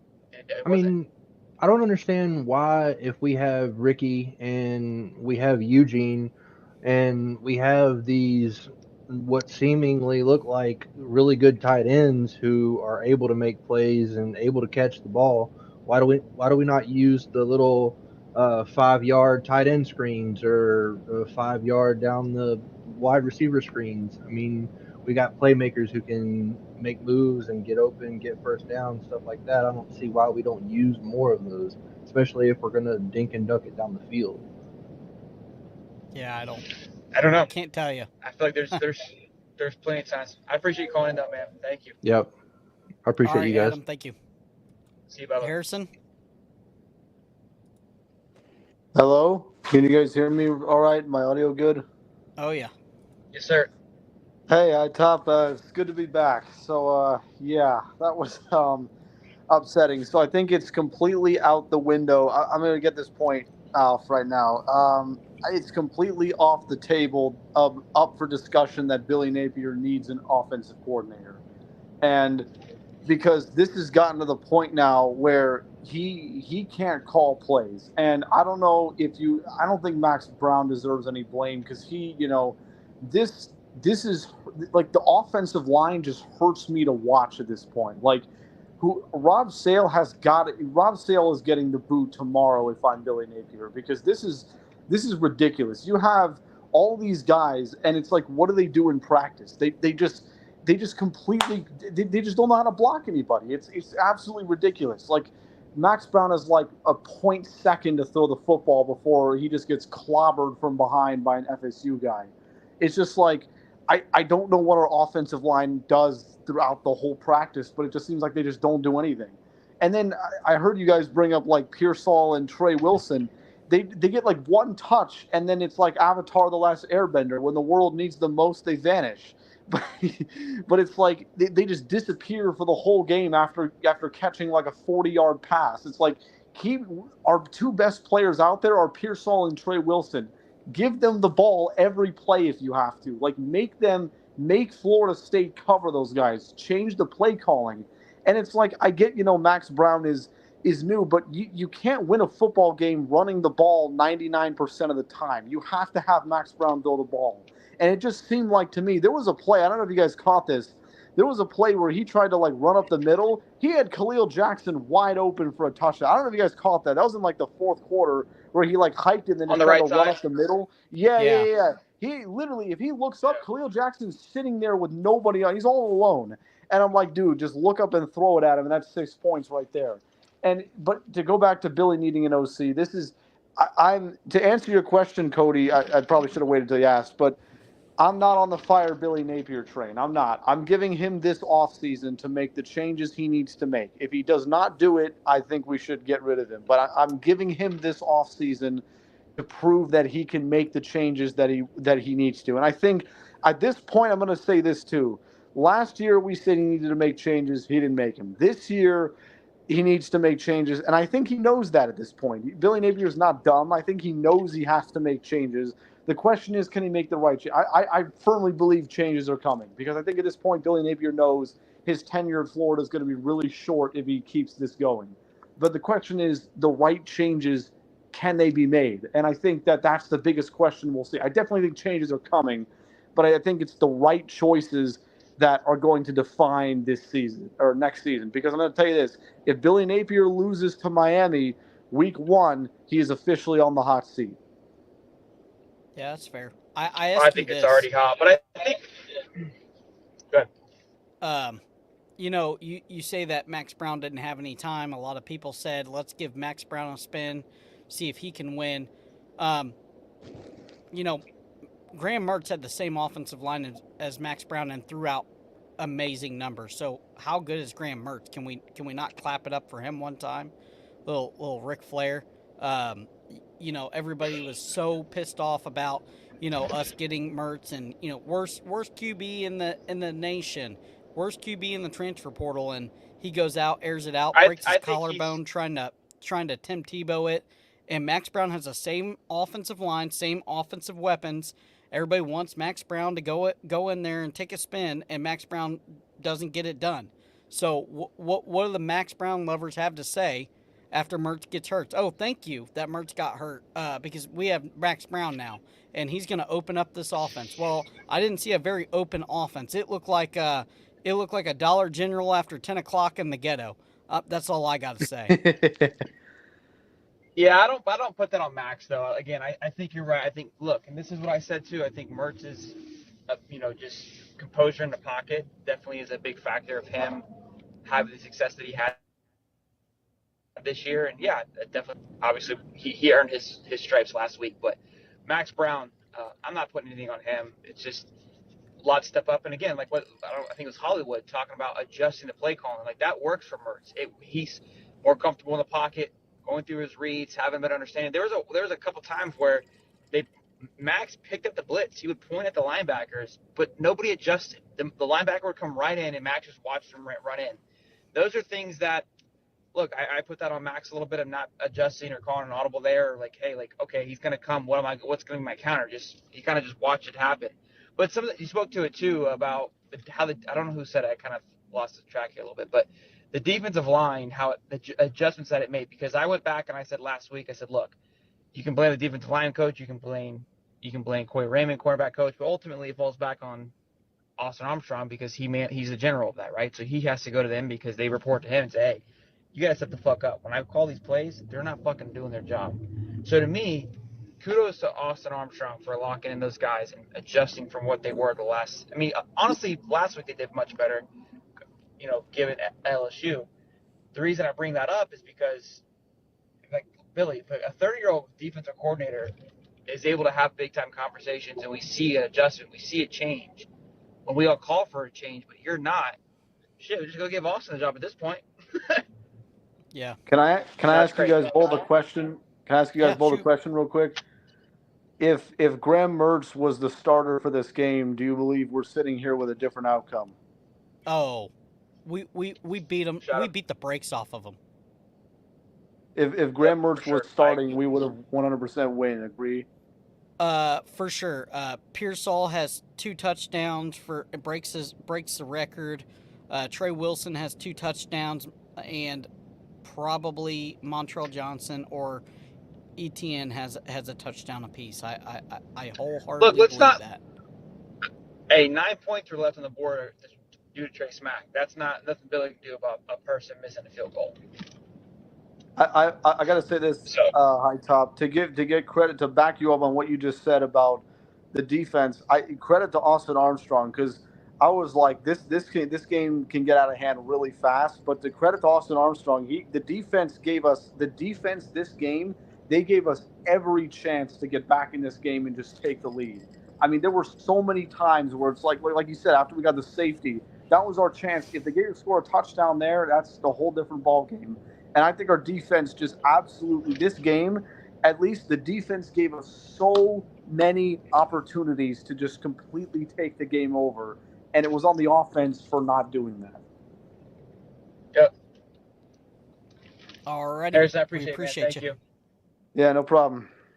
Go Gators, man. Oh, fellas, what time is it? Guys, listen. I got so much shit I could cover. So much shit. Look at this. This is a fucking list of shit that pisses me off. Oh. That's how bad it is. That's how bad it is. It's a list of shit that pisses me off. Drinking, it's a little late for that, but should Billy be fired? Let's start there. My common sense and my feelings tell me I'm fucking done. But on the other hand, my heart tells me that it's going to be counterproductive to get rid of him right now. In more ways than I care to list, it would take too much time, but we can't get rid of him yet. We have to keep him. And I do want to trust the process, as he says, you know what I mean? But, I mean, come on, guys. What the fuck are we out there doing? What are we doing? I have a inverse production tonight. Defense shows up. Where the fuck is the offense? And coaching. What are we going to do with coaching? I mean, we take and we have every opportunity to win the ball game, but there seems to be at least one quarter every single fucking game that we just don't do anything. We just sit back and we do nothing. Another inverse production. This is the first time I've seen anything big happen right before fucking halftime, where we run down the field, make some big plays with a chance to score, and you know what? We shit the bed with it. Right. Defense gives us opportunity to win the game. What do we do with it? We shit the bed over and fucking over again. It's It doesn't make any sense. I don't. What are we doing? What are we doing? I also the whole shitting on Max Brown thing. Again, that's where. What's that? Who's shitting on Max Brown? Billy. Where's that coming from? Is Billy. it chats? Billy, our coach, Napier. The way he handles him. In the press conference he did? No, he just doesn't treat him like the golden boy. You know what I mean? He treats him kind of like the redheaded stepchild a little bit. Sure. And I didn't actually notice it until you pointed it. Just me that felt that way. Well, no, when you pointed it out after the Missouri game, that's when I was like, you know what? Shit. He's got a little bit of a point. He kind of does treat him, he is a little short with him, isn't he? And I think that Mertz kind of. His tonality when right. he talks about him is much different when he talks about other players. It's unreal. Yeah, Mertz is kind of he sort of embodies he has the presence and the speaking of the room. He kind of does all the right things in that regard. But we need an OC. I was trying to trust the process, and I don't want it to be anyone in house. And let me tell you why. Because someone else needs to come in, and that doesn't have leeway with Billy, and that's his buddy, and Billy can step in. Someone's got to come there, have a contract, and be like, "No, I was paid to do this. Back the fuck off." Bobby, you know what I mean? Sure, yeah, I mean, somebody to push him. I battle against him for sure. It could be Coach Klein at this point with his playbook. I mean, I don't even know at this point, man. We need an OC really bad. You were asked a little bit ago if we'd have won with Mertz. Maybe we would have, but we could have actually won better with Brown, but we didn't coach to his strengths. We didn't call plays to his strengths. And we sat back there. We didn't let him capitalize on the RPO. We didn't make him – all they did was spend the entire time rushing him. And I want to shit on Stapleton and I want to shit on Sale, but it's kind of hard because I feel like I know those guys know what they're doing, but they suck. Well, the production sucks, but on the other hand, I mean, what are we supposed to do? I mean, what? I mean, do they know Rob Sale's been under Billy the whole time? And again, this is where people say that, hey, they're in over their head. They can develop some belt talent. And I know Rob went to the Giants, but he was there for a year, and the Giants are a complete worst shambles. Team ever. And I don't know if he was actual. I can't remember what he was at New York, but he was an offensive line coach, and that was the worst. We can't hear Giants. you, Cody.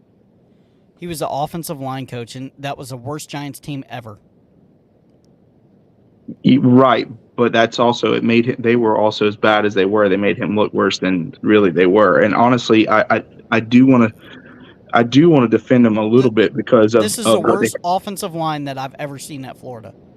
This is the worst offensive line I've ever seen in a Power 5 program. It's been bad since Muschamp. We haven't had a good offensive line. Not turnstile George. Last year's O line was pretty stout. We sent two to the pros and a couple left. Yeah, it was stout, but really it was like fucking B+. It was padded by Anthony Richardson's mobile capabilities. Sure, I agree with that. That's we look at it in the NFL with the Vikings, right? Kirk Cousins goes down, worst offensive line in the league, and then you get Dobbs that can run around a little bit, extend plays, and the offensive line automatically gets a boost from PFF. You got a mobile quarterback, your offensive line looks better. That proves my point tonight with tonight's coaching. The exact same shit, though. We didn't utilize that. North Florida, I thought this was going to open up the Lagway. My bad. Yeah. It's weird because we saw it at Mizzou. I thought for sure we'd see it tonight. I think he ran the ball 3-4 times, just not enough. I felt like, and there was plenty of times like, damn, you should have kept that. Max, you'd have been gone. There's nobody there because they sold on the run a lot. I feel like this was going to be the game that breaks the Billy Napier, Louisiana. When I scouted him when he came to Florida, when I watched the film with his previous quarterback, I felt like, okay, you have a mobile quarterback now. This is the game that you're going to show Lagway. This is what we're going to do. Right. They cut his legs off. And I don't understand why. Like, it makes no sense. It was the last game. We didn't need another quarterback for the fucking rest of the season. If he gets, a little banged up, whatever. You got to let it go out there and let this kid, let him spread his wings and fucking fly. And they cut his fucking legs off. And I don't know why they did it. And honestly, it makes no sense. And furthermore, on top of that,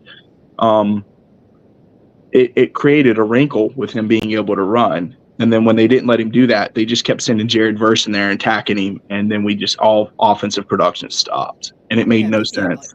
5 sacks tonight? Yeah, 5 sacks in a game is crazy. 5 sacks from one person is fucking stupid. Yeah. And honestly, Are you, Matt, Cody? I can't hear you at all, bro. I don't know what you're doing, but you there? I can hear Cody fine. You were always struggling to hear him. And now, granted, when he's closer to the mic, we can hear him better. But I think for some reason there's always like a lag between you two. I hear you. I hear you guys like great. I don't know why. It sounds like he's not even in the room with me. So I don't honestly like. Here's the thing: that we didn't play to his strengths. Why did we keep running Jackson at the middle? And we talked about a little bit ago about how or one of the guys earlier about how Dan Mullen was good at like scheming. I always thought Dan Mullen was good at exposing a weakness on the opposing team. He'd be like, oh, well, this guy's missing, or that guy's missing, or this person's not falling in the place, or this person's hips don't turn fast enough. He's going to miss this. We'll expose him there. Like things like that. Very specific tactics. True. And I really did appreciate that about Dan Mullen. But on the other hand, that's a good point. Like something we don't like. I think you're spot on there. I'm going to cut you off, but your mindset of like, look, like you see an area of distress on a team. It's okay. How do we capitalize on? How can we utilize our strengths to break this down? Again, this is something Billy where he struggles at. It's like he doesn't. It's like I have my playbook. I have my plan.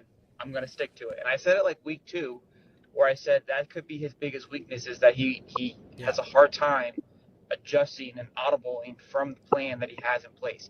Because we saw it at Tennessee, and I'm always going to go back to that game, that was the game where his plan worked. And when it works, and it was kind of working tonight, the part that was missing of his plan tonight was glad you mentioned that. But if the plan works, then yeah, it's great. But then again, that's why I felt a pit in my stomach, because I was like, his plan isn't working, and FSU figured out the plan, and we're not fucking adjusting. And eventually, our defense, which is what happened, you kept an offense to 240 yards. The time of possession was like 30 to like 12. How the fuck do you lose a football game? Right. I actually want to mention something. So we kept running Johnson earlier when it was dead, and we shouldn't have. But there were a couple times we kept running him. We're like, why are we running him? Well, I think he did expose something, because he cut that fucking crease 2 times in a row on the same side. While as shitty as George can be, he's sort of like Delance. He can be a bit of a road grader in the run game, but he's shit at pass protection. And he needs to quit being a tackle. He needs to be a guard. He's too fucking slow to be a tackle. He doesn't have the speed for elite edge defenders. So he needs to get the fuck off the end. Number one. Also, on top of that, with Billy's style of coaching, we often don't make big plays unless someone, takes the bite on a run play or something, a fake run play, and we put it over their head, like on a play action or something. But when you're running up the field and you're dragging down the other team and you get them down and you're trying to play goal line offense, a red zone offense, I'm sorry, that's the hardest place to play ball at. And the fact of the matter is when you don't have an experienced QB, that's really tough to do when you can't make the right reads when you get down there in the red zone. It's going to be tough to win. And so what do? Oftentimes you'd like to say, well, fuck it, we'll go for it on 4th if we don't get it, or we'll let our defense pin their ears back. But you know what, though? Our defense can't do that. So this style isn't fucking working with the current players and stuff that we have on the field. It doesn't work. And I'd like to see them mix it up. I'd like to see them mix it up a little bit, but they're not. And every single freaking game, they just cut our players. Oh, this is something I wanted to mention. They're shitting on a lot of our players right now. The coaches are, and I don't understand it. Pearsall didn't get his 1,000 yards tonight. Where the fuck is Eugene Wilson? We've all said it a million times. Oh, every game he goes MIA. Dude, Khalil because I think he gets covered the most, so you have Khalil to. Jackson has made play after play after play.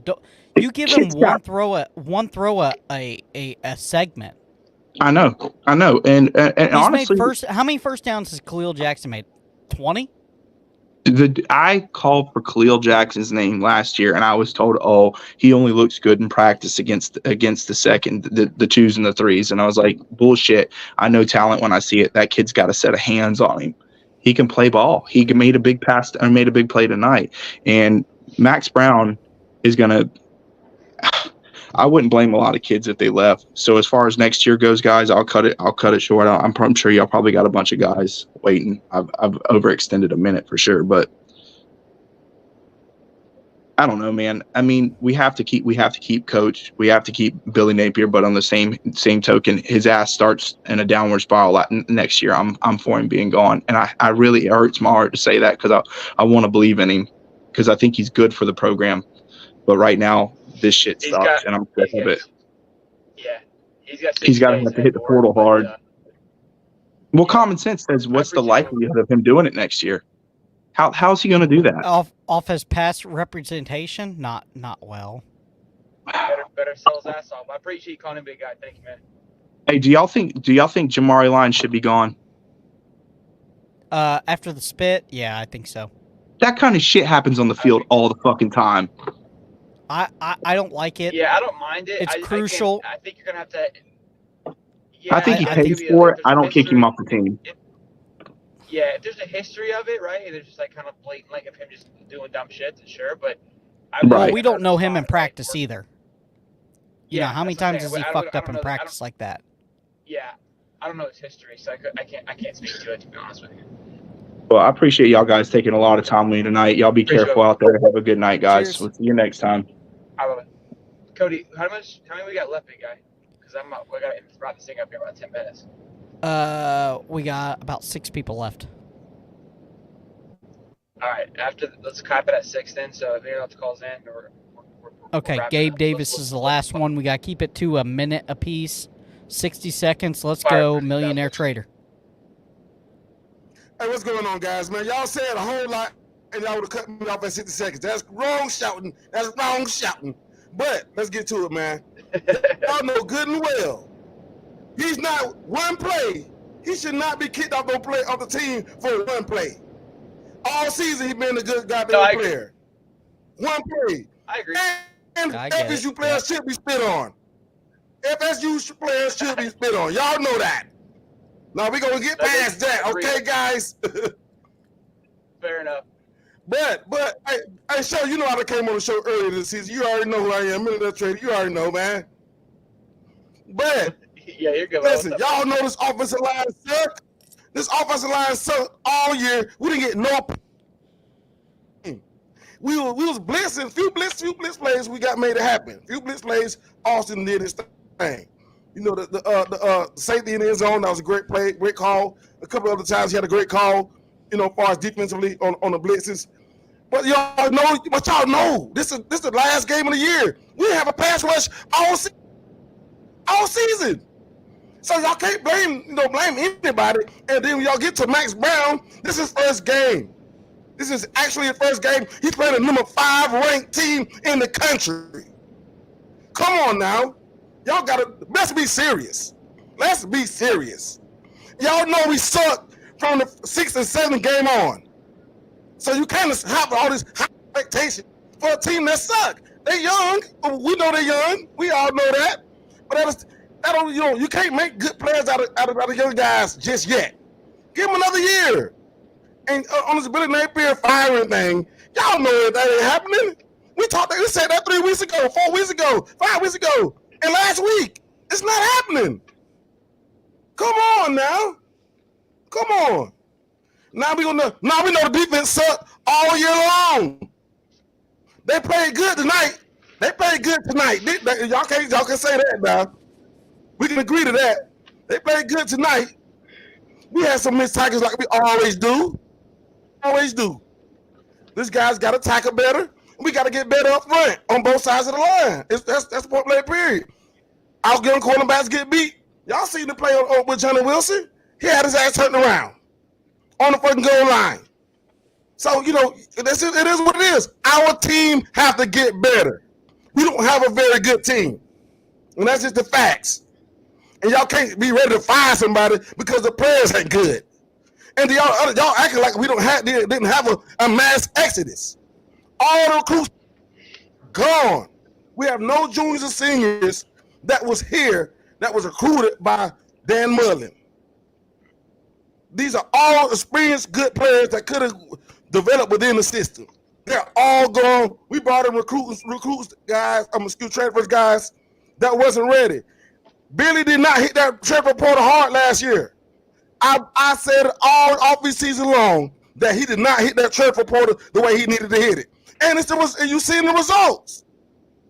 You've seen the results. What are you going to be mad about it? You should have said it in the offseason. As far as podcasting goes, he did not hit it hard.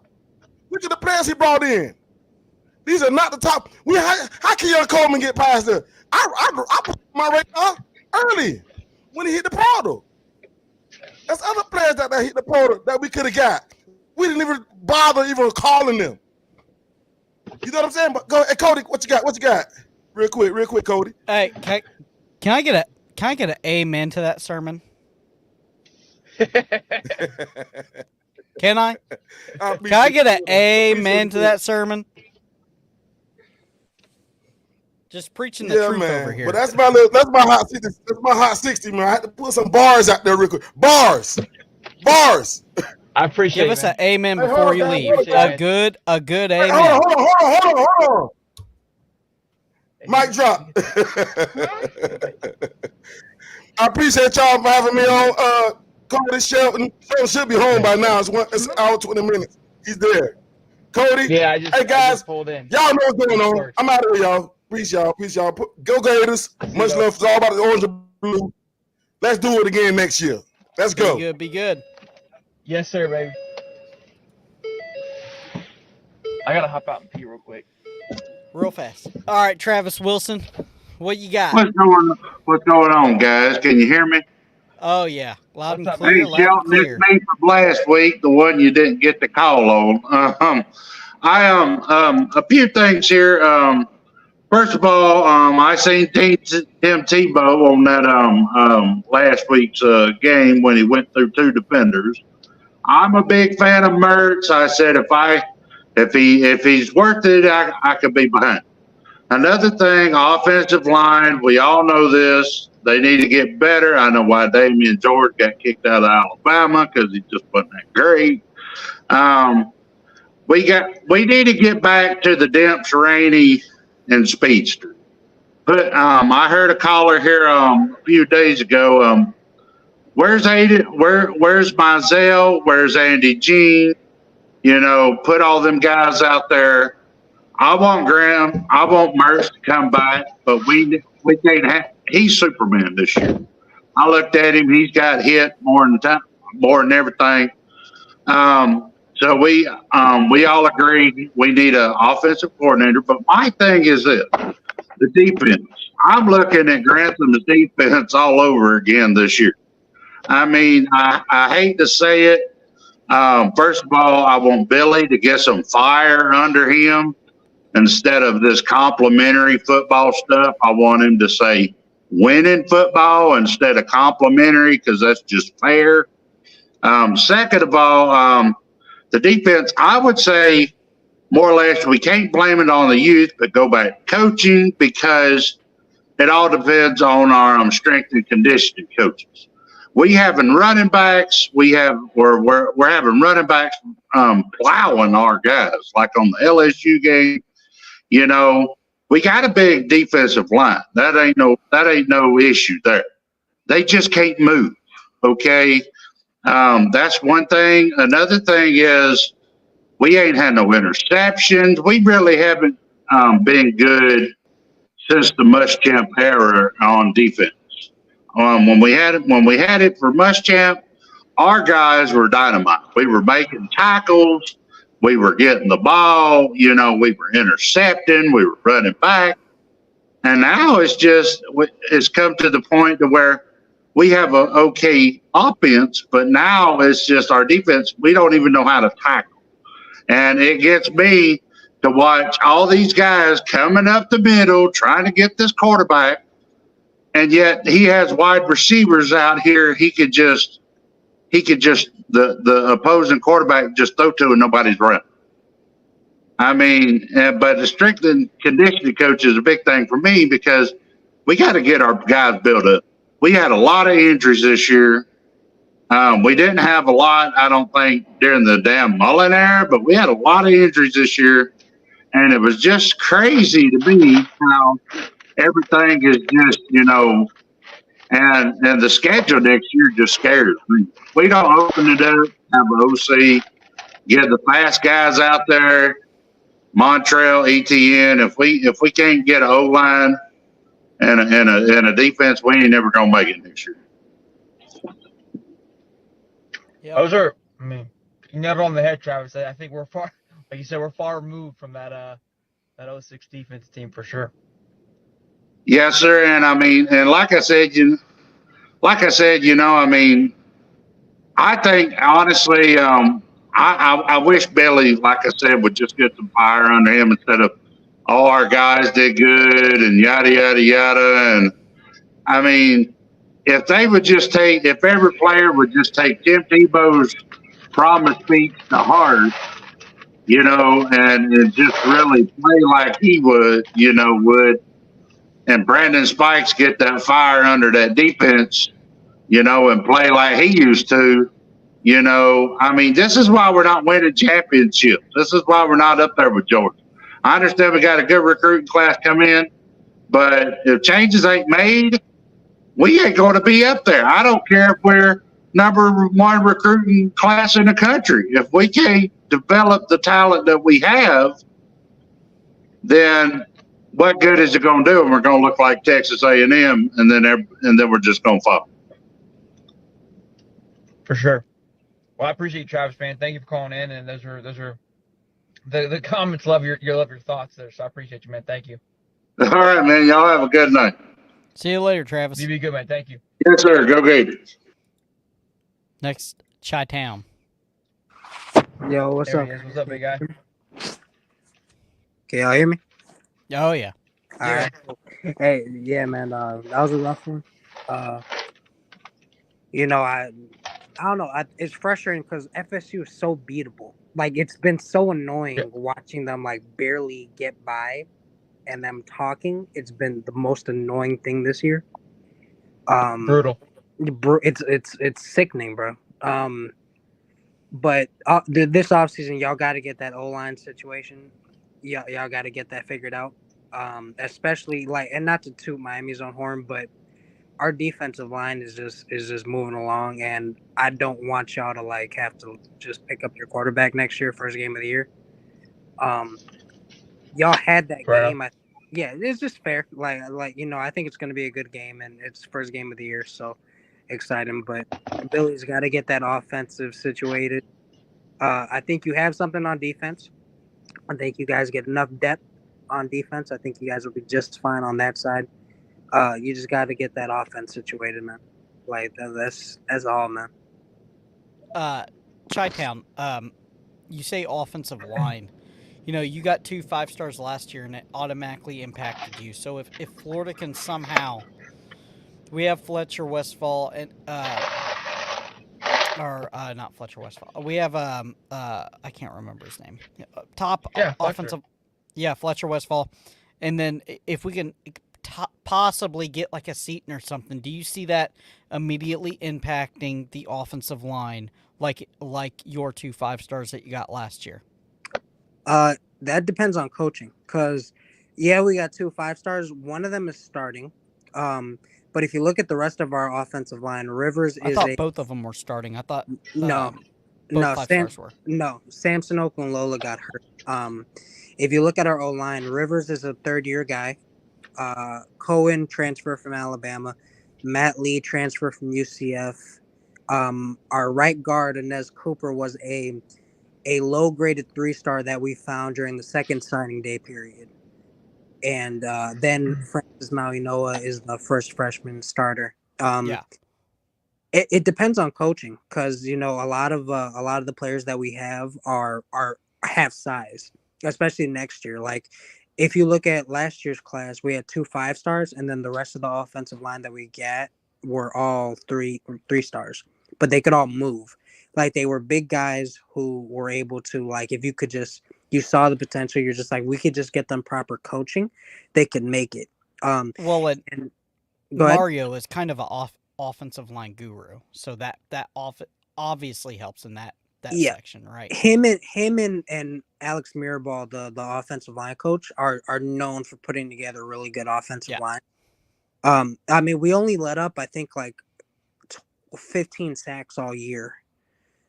So, like, we're definitely on the right path. I think if you guys just know how to develop, if you trust your coaching staff to actually develop the offensive line, I think that's the question. Because you guys will be able to find people. I mean, you're Florida. If you can't find offensive line that want to be at Florida, I mean, that's a bigger issue. But you guys just have to find good recruits, even if they're 3-stars. Just develop them. It's not going to be a quick turnaround, but you have to find a good mixture of good culture people also, because we had Cohen and Matt Lee, and they instantly just changed that whole offensive line room. So so and Okanoa was starting before he got hurt, or no? No, he never started. Okay. Yeah, no, he never.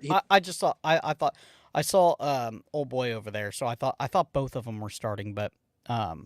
Yeah, So it's gonna be interesting. It's gonna be an interesting game first year of the season. Transfer portal, a lot of signees still to go, so it's gonna be one of those things, Chi-Town, that you'll have to call in for that for sure. Oh yeah, no, for sure. If you guys have another call-in show during the offseason, I'll definitely call in and we'll talk trash there. But I think we're both in agreement that we just need FSU to lose to Louisville in a week or so. Like I think that's the next one.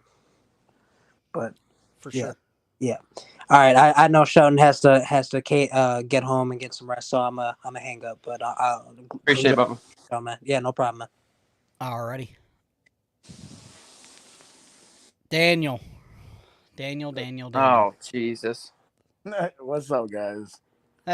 He I ain't gonna give you guys a hard time. Fuck it, yes I am. No, man. One, it's a tough loss. Two, there's a couple things I wanted to say. Like, I think Florida fans need to stop blaming Dan Mullen. The reason why I say that, and I know there's some differences, but there's a lot of similarities. Lincoln Riley left Oklahoma, and his second. I mean, Lincoln Riley literally took the majority of the team. Yeah. And Brett Venables had to start from scratch. So I think the whole Mullen, we're still picking up from Mullen. I think that needs to get out the window. Two, I don't think Billy's gonna get fired. I think he will make it halfway to the next season. You guys just have a tough schedule. And another thing I was gonna say too is Florida fans, I think, need to come to reality and about the whole, we just need to get the recruiting class in of Napier. Even when you do get in this recruiting class, the ones who will decommit, they haven't even played a game of not one game of college football. So we can't really say how good they will be. And still gonna take time. It's gonna take time. So there goes your whole season to develop them kids. And the thing is, the way college football is now with the transfer portal and the NIL, who knows? I don't know. I don't think any Florida fans know who you might lose. Wilson might transfer tomorrow. You guys might have some star players who might just be like, hey, I'm gonna go take my talent somewhere else to at least a team that can make it to a bowl game to at least win, to make me look good, because I'm trying to go to the NFL. So I think the Florida fans have to be realistic on that too. So I think that I don't think you guys are gonna have. I think there's gonna be not the same season next year or even worse. just because of schedule. And with Oklahoma and Texas, you're going to see Oklahoma and Texas come in next year, and these kids are going to be like, oh, man, I'm going to go and see what Oklahoma's doing or Texas doing. I'm going to go transfer there. I think Wilson will transfer. I think he's going to be one of the people you guys are going to be really surprised he's going to be transferring. I don't think we'll be surprised. We'll be upset. Yeah, so, I mean, it's just more of like, I don't know if he transfers, but I will say this, Daniel. You say Oklahoma. Oklahoma played a pretty bad schedule. I mean, they played like University of Southwestern Texas and Tex-Mex, Taco Bell. I don't even know who they played. They played nobodies. So to compare Brent Venables and Billy Napier, two totally different leagues here. We're playing the big bad SEC. They're playing Truck Stop U, Love's gas station. I don't even know who they play. A bunch of nobodies. That's true. I mean, that's the thing I said, like, hey, that's the difference. I mean, there's some similarities and there's some differences, but I think, yes. I mean, you had a Mizzou team come out of nowhere. We played Georgia this year. Kentucky, Mark Stoops just probably got the job at A&M, so he did a good enough job at Kentucky to get that big job. You have Arkansas, which was a bad game to lose. I get that. And then you have LSU that had a all-time offense again. The defense was terrible, but, Jaden Daniels threw up prolific numbers. So you run through that schedule and you're like, oh, well, yeah, I can understand why we have so many losses. Hey, Mark Stoops is staying in Kentucky. It just broke. He is staying? Yep, just broke. Oh, wow. I wonder who they'll get then. Contract didn't go well then. Yep. But anyway, so you have a lot of good SEC teams, and the Big 12 wasn't great. They're not great. So it's kind of comparing pennies to nickels or pennies to dimes. Like it's just not the same. And Brett Venables did lose a bad game to Okie Light, which is terrible for the last Bedlam. Yeah, but they still it was a bad game. No, yeah, I mean, yeah, of course. I mean, I do agree with you when Oklahoma plays horrible teams and Oklahoma is losing to horrible teams. But I don't think that's the point I'm making. The point I'm making is that in the eyes of a player, they're still winning and they still see a coach that is going to develop them. Yeah. And there's a lot of teams out there who are a losing team. They don't make it to the Natty. They don't make it to the playoffs. I mean, but they still have coaches who develop them to get them to the next level. Right now, Florida is really not developing, especially under Billy Napier. I don't think Billy Napier can develop a player to the next level, to be honest with you. I mean, I don't think he has himself or the coaching staff to do it. His coaching staff is not good. I mean, you see it. You see it on the playing field. Brent Venables has a coaching staff that develops players to the next level, whether they're going to bowl games or not. So, I mean, that's where you have to look at it. I mean, and say, man, there's a lot of kids out there just going to say, man, I'm going to go get the money while I can and get developed in some kind of way and still try to make it to the NFL. Sure. So I mean, yeah, man, you guys have a good one. Go Dogs, 29 straight wins. Fuck Florida. Good luck next week. We will. We'll beat it. All right, man. Y'all get Terrell here to say it was Cody. It won't let me connect them. Oh. Hello. Davis Terrell. How you doing? Good afternoon. Good evening. Excuse me. Good evening. It's a good morning. Good morning. Yeah, you're right. I got 3 unpopular opinions that most Gator fans won't want to hear, but I thought about this for the duration I sat on this call. Popular opinion number 1. I'm not happy we lost today, but I'm happy that we lost. The reason I say that, not because I want to lose to a rival, obviously. I didn't want Billy Napier to take this bowl game so serious that he thinks that going 7-6 is going to be good for his future, right?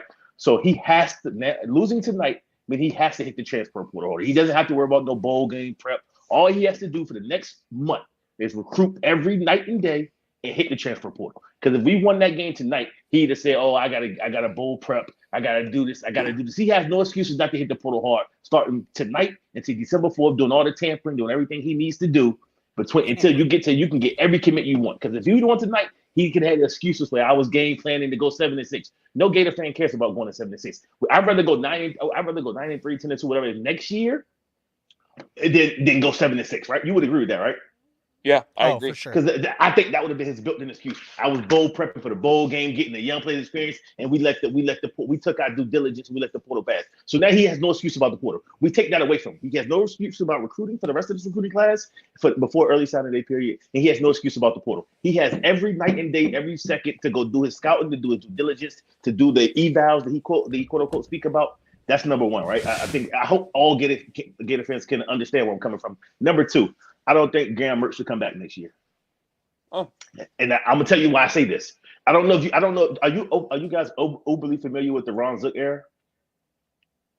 I was young, but yeah, I mean, I'm 35, so I remember it like it was yesterday. What saved Ron Zook, which gave Ron Zook an extra year at Florida, he played Chris Leak as a freshman. I don't think with whoever we bring in through the transfer portal, I don't think we get enough pieces to go 8-4 next year. I'm just gonna be honest. So his best bet is to start DJ Lagway, go 7-6. Go 7-6. You build on. You have some explosive plays. You see it. You see Trey Wilson. You see the connections, and the defense looks better. He gets an extra year with that. Because if he keeps and he can build on it, he can build on it and all that type of stuff. I say that because it's not. If we go 7-6, 8, let's say we hypothetically get to 8-4, and it's horrible, and we eke out wins, and we still lose by Georgia 30 points. We lose to Texas, Oklahoma, and they newcomers to the SEC. How many people are really going to keep Billy Napier around?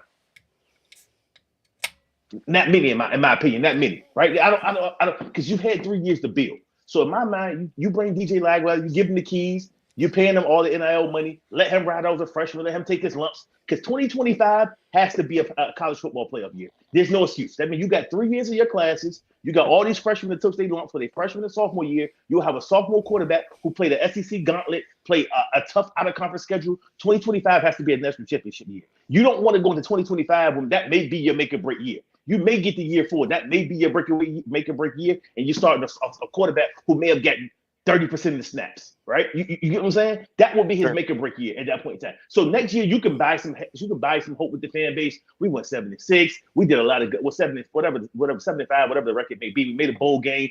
DJ Lack, he could be. You can hype him up for the Heisman. You could do a multitude of things with him. But you can't with Graham Mertz. You know what you are. Graham Mertz he's not going to stretch the ball deep. He's going to hit you the intermediate rights. He's going to hit the short routes. He's going to have a little selfish plays and not throw balls away because of completion percentage at times, but he's going to run the offense the way Billy wants to run it, right? To a certain degree. But you don't have that level of explosiveness that you need to win in these games that we're going to be playing in. When you're playing the Texas, the Oklahomas, you're playing the Georgias, when they put 35 points up on you, you're playing the Alabamas who's scoring the ball, doing all that type of stuff, you're going to need a DJ Lagway type, right? You got to give him his lumps early enough to where Billy can go into 2025 and say, we can be the 12th team in the college football playoff.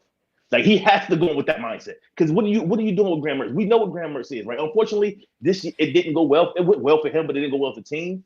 And I think that's my biggest number. That's my biggest takeaway. Number 2, you have to just go with DJ Lagway next year. Just let him take his lumps and get ready for 2025. Because what are you doing in 2024? Honestly, tell me what we're doing in 2024. Be honest with yourself. Don't be a homer. I'm a homer to the team. But tell me what the team we have right now, and with Billy hitting the portal, what we've seen from Billy for 2 years, did you think we can get good offensive linemen, get some elite level athletes from the D line to stop the run and get to the quarterback, and we're gonna produce a secondary that's gonna be able to tackle in the open space? Tell me what have you seen?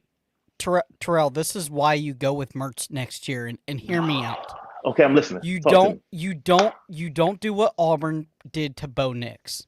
Okay. Bo Nix is the perfect example of why you do not start a true freshman behind a bad offensive line in the SEC. You do not ruin that kid. That kid now has NFL stock under 1 year or a year and a half under Oregon, under a good coach and a good offensive line. Do not shatter that kid's confidence. Lagway is built on confidence. Lagway is built on the deep shots, rolling out. You let Mertz take the bruising and the bumps. You let Max Brown challenge him. And then you let Max Brown and Lagway in year 2 fight it out for the starting job. You do not throw a true freshman in Lagway into the SEC under Okay. that the defensive script that they're going to go against. All right. This is what I said. Hold on, before you go, show Max Brown is gone. He's not. Lagway's already usurped him as soon as he walked on campus. You would agree with that? Lagway's getting the NIL money. There's no Max Brown needs to transfer for his own to even have an opportunity to play. You would agree with that, right? Yes. So this is the only you're talking about for Lagway's peace of mind. But Billy's not going to make it to see Lagway starting if he goes 7-6. If he does all this with Graham Mertz, so he's ahead of year 3. He has his picking a little of the transfer portal. He's not going to make it. So his only way to make it to year 4 in my mind is to sell hope, to sell DJ Lagway as a Heisman hopeful, and we're going to make the playoff for 2025. That's his only option because at 7-6, everybody's going to call for him to be fired. You agree with that, right? Only under this preference. He has a top 3 recruiting class. Terrell, next recruiting class. This year, you're talking about 2025 recruiting class. Yes, if he has a top 3 recruiting class, Lagway's coming in. Mertz finally gets enough NFL stock that he's going to the NFL. Okay. You know, he wins a couple games that we probably shouldn't because he's decisive, he's accurate, he's not going to throw picks. I'm telling you. Do not throw Lagway into the gauntlet. Don't. In the perfect don't scenario, I'm picks with it. you. But you're thinking the only reason I disagree with you. You're thinking for Lagway's safety. I'm thinking for Billy. I'm assuming Billy's thinking. But his job. But if Billy can recruit on the way that he's been recruiting, then we're fine. He gets top 5 class. Go ahead, Sean. You can't fire the guy with 2 top 5 classes. Why can't you? We fired Ron Zook. Ron Zook was a better recruiter than Ron Zook. Got Urban Meyer his first national championship. Everybody, if you know the teams back then, Ron Zook recruited those national championships. He recruited Chris Lee. He recruited. You got to have a surefire coach. You got to have a surefire coach. But people are calling for Billy's head tonight. What you think they're gonna do next year if we go 7-6? And we didn't play Lagway, and we don't know what Lagway is. And Zook beat FSU. But let me say something real quick. So I think, you guys both have valid opinions here. I'm not a big fan of throwing Lagway into the wolves like that. But give him 3 games. Give Mertz 3 games. And I'm saying, but majority of the season has to go to Lagway for 2025. Because 2025, what I would like is my fault, Cheryl. Leak Tebow transition year, where Leak is Mertz, but we see Lagway, Tebow-esque come in, and Emery and Richardson. No, not like that. No, that didn't work because Emery was. I think Mertz has done a good job of taking over the team, becoming a leader of the team. So I think it'd be good for him to pass the torch over to DJ Lagway. There's no need for him to go in there unless he comes out there and he's just that much better. Unless DJ Lagway comes out there and is just a better football player. Yes. But I don't think just to throw him in there and. But this is the only. I understand. I would want that in a perfect world. But my question is, what do we have? What evidence do we have that Billy's going to cater to is going to do anything different than what he's done? Like, you see what I'm saying? Everything I've said all season is rinse and repeat. It's good schematic the first drive. We disappear for the rest of the game. This is my last point before I go. This is my last point that most people are going to disagree with. After watching tonight's game, I don't blame the defense for all our losses. I don't blame the defense for all our losses. Let me tell you why. Because obviously the defense was horrendous at times. But if you look at it, a lot of these games we lost, the defense kept us in the game in the first half. The offense does nothing. They sputter after the first 2 drives, if that, right? If we get a first 2 drives. Look at the Missouri game. How many points did we give up at half? What, 10 or something? Was we down 10-7 or something like that? I want to say something like that. And then the Arkansas game, the offense gave up 7 points. The defense only gave up 7 for a half, I believe. I think we were up 17-14, or they was up 17-14 at the half.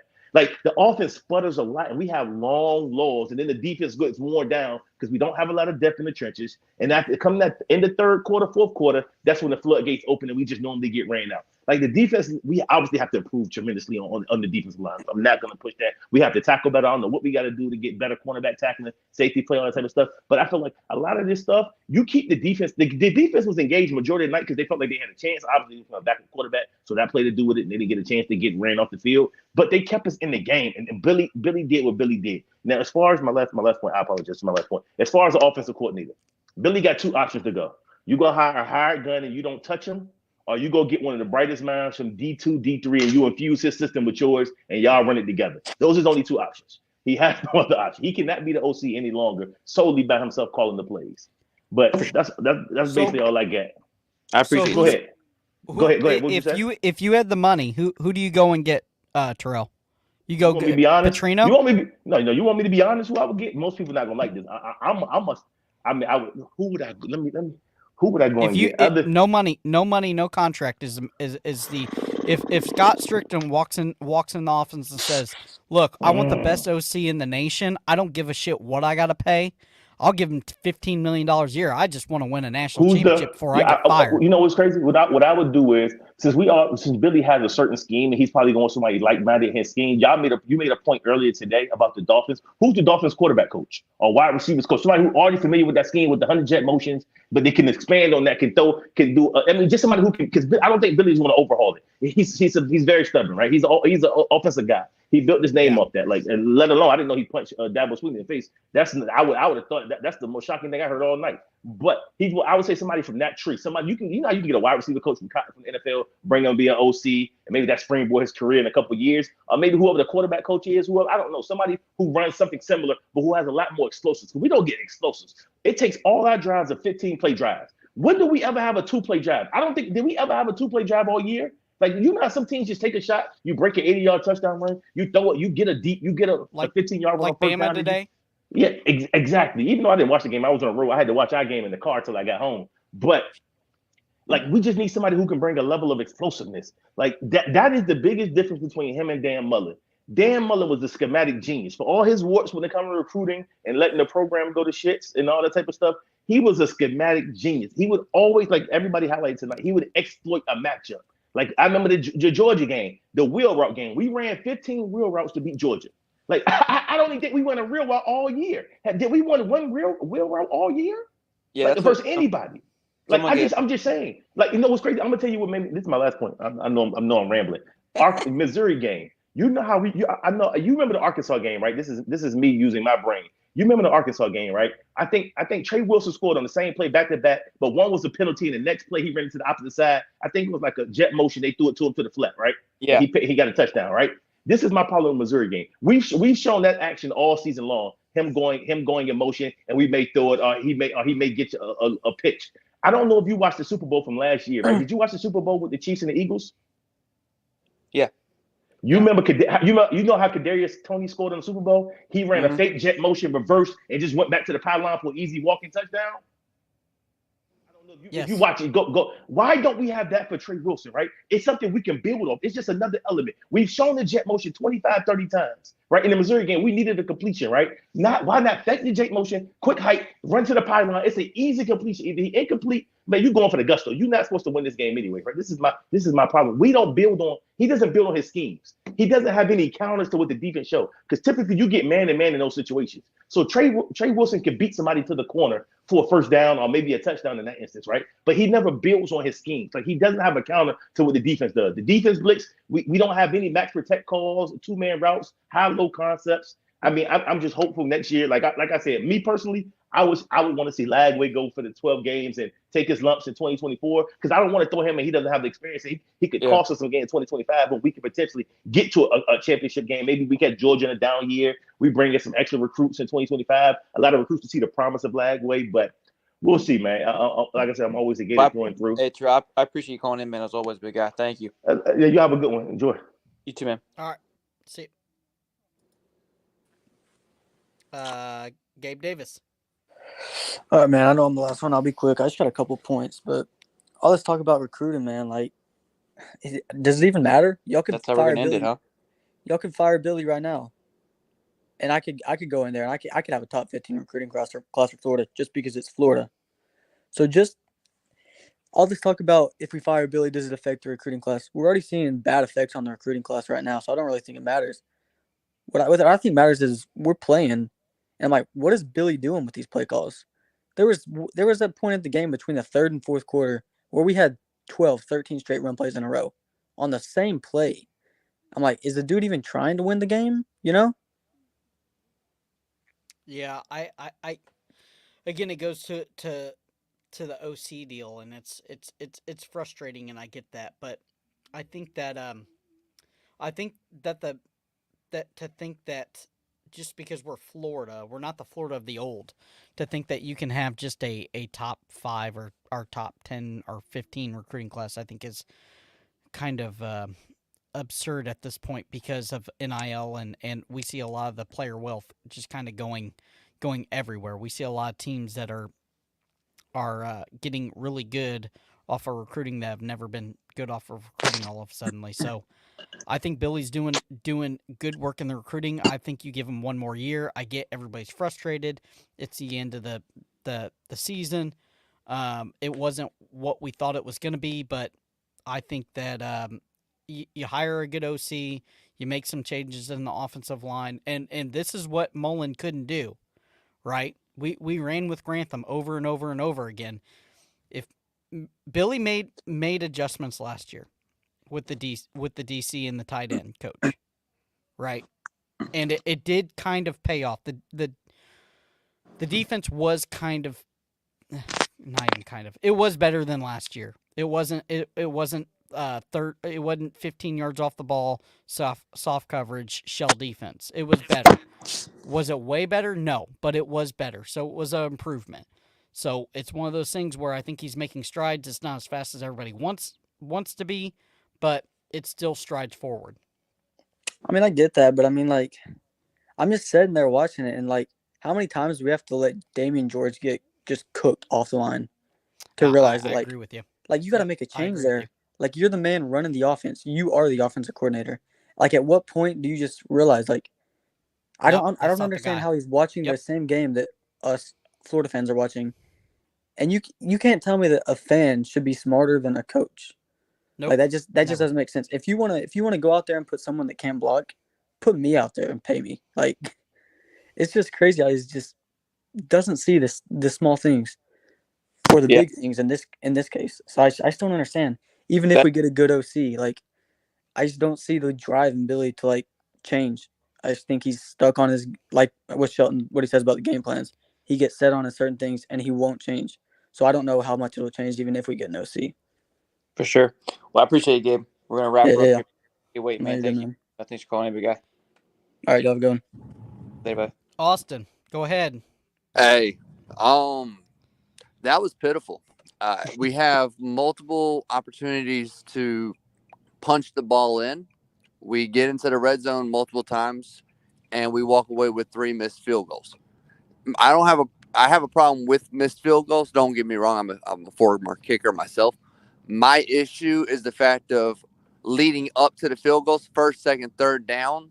On each of those, we're all the same idea of, hey, let me try to run up the right. Let me run up the left. Let me run up the middle. The play calling is decent on those drives, is decent leading into the red zone. As soon as we get there, we just completely lose our mind and we go into a shell for some reason. I mean, why not throw up a high ball to Jackson in the back left corner of the end zone? Why not do an end around, a fake end around to Wilson and hit Hayden Hansen on a slant across the middle? Why are we just so vanilla? And it's like, we're playing, tonight's game, and my wife said it perfect. We were playing as if we were trying to, we were playing safe to make it into the playoffs. Dude, we're the underdogs. Like, we're trying to play for a bowl game. Don't play it safe. Balls to the wall. Go for it. I think after the miscue on the trick play, it shut the offensive down. I think that was a pivotal moment where he got a little too crazy, and then he said, "Oh, I got to reel this back into conservatism." Yeah, no, you're not wrong with that. I've been on the Billy train. I've sat there and tried to defend him. Again, I called in last week and said, which way you want me to go with it? Do you want me to give a rant of, I'm pissed off, or do you want me to be the level head? This week, it's pissed off, and I'll be honest. I'm on the fire Billy train, but we got to fire Strickland before we fire Billy. And I don't see how we're going to get 4 wins next year. I don't. You have a hard schedule coming, and you have 3 games already in your state. UCF isn't a cakewalk. Miami is a rivalry, so anything can happen. I still give them the slight edge. And then FSU, I mean, it looks like, Mike's built something pretty good over there. You have A&M, who's getting a new coach, and depending on who they bring in, I mean, they just went toe-to-toe with LSU today. And that was with, the intern coach. You bring the right guy in there, and he gets his players in within the first year because he knows what the hell he's doing. Hey, there's 4 losses right there. I already said LSU, so that's 5 losses. I mean, sure you can, sweep Mississippi State, no issue. Ole Miss, that's a toss-up. It depends on if Whitman or Kiffin shows up. So, I mean, and then you still got Tennessee. And we're going to Neyland, and they like doing dark mode whenever they're pissed off. So, we'll see how that goes. But it's hockey season. Go Bolts.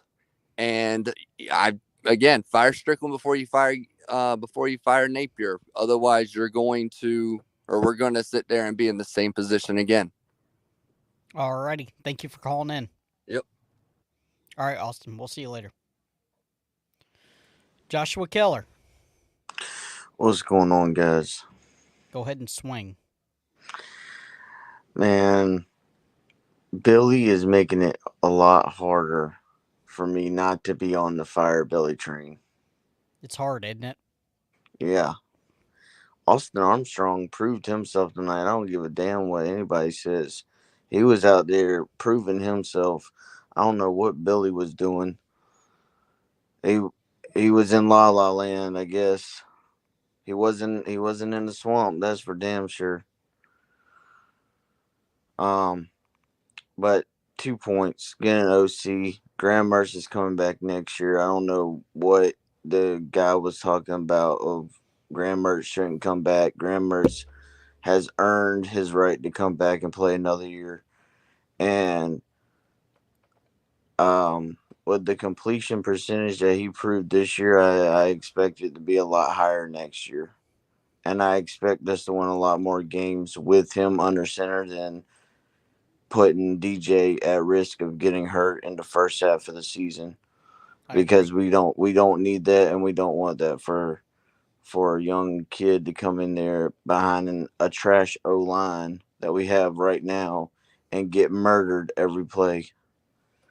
We need to hit the transfer portal, and Billy don't have any excuses that he can pull out of his ass at this point to keep his job. So he needs to hit that transfer portal and get some players in key positions so that he can not get fired next year. Yeah. And if I had an OC, if I was to choose an OC right now, is Jeff Scott or I know some people were talking about Dan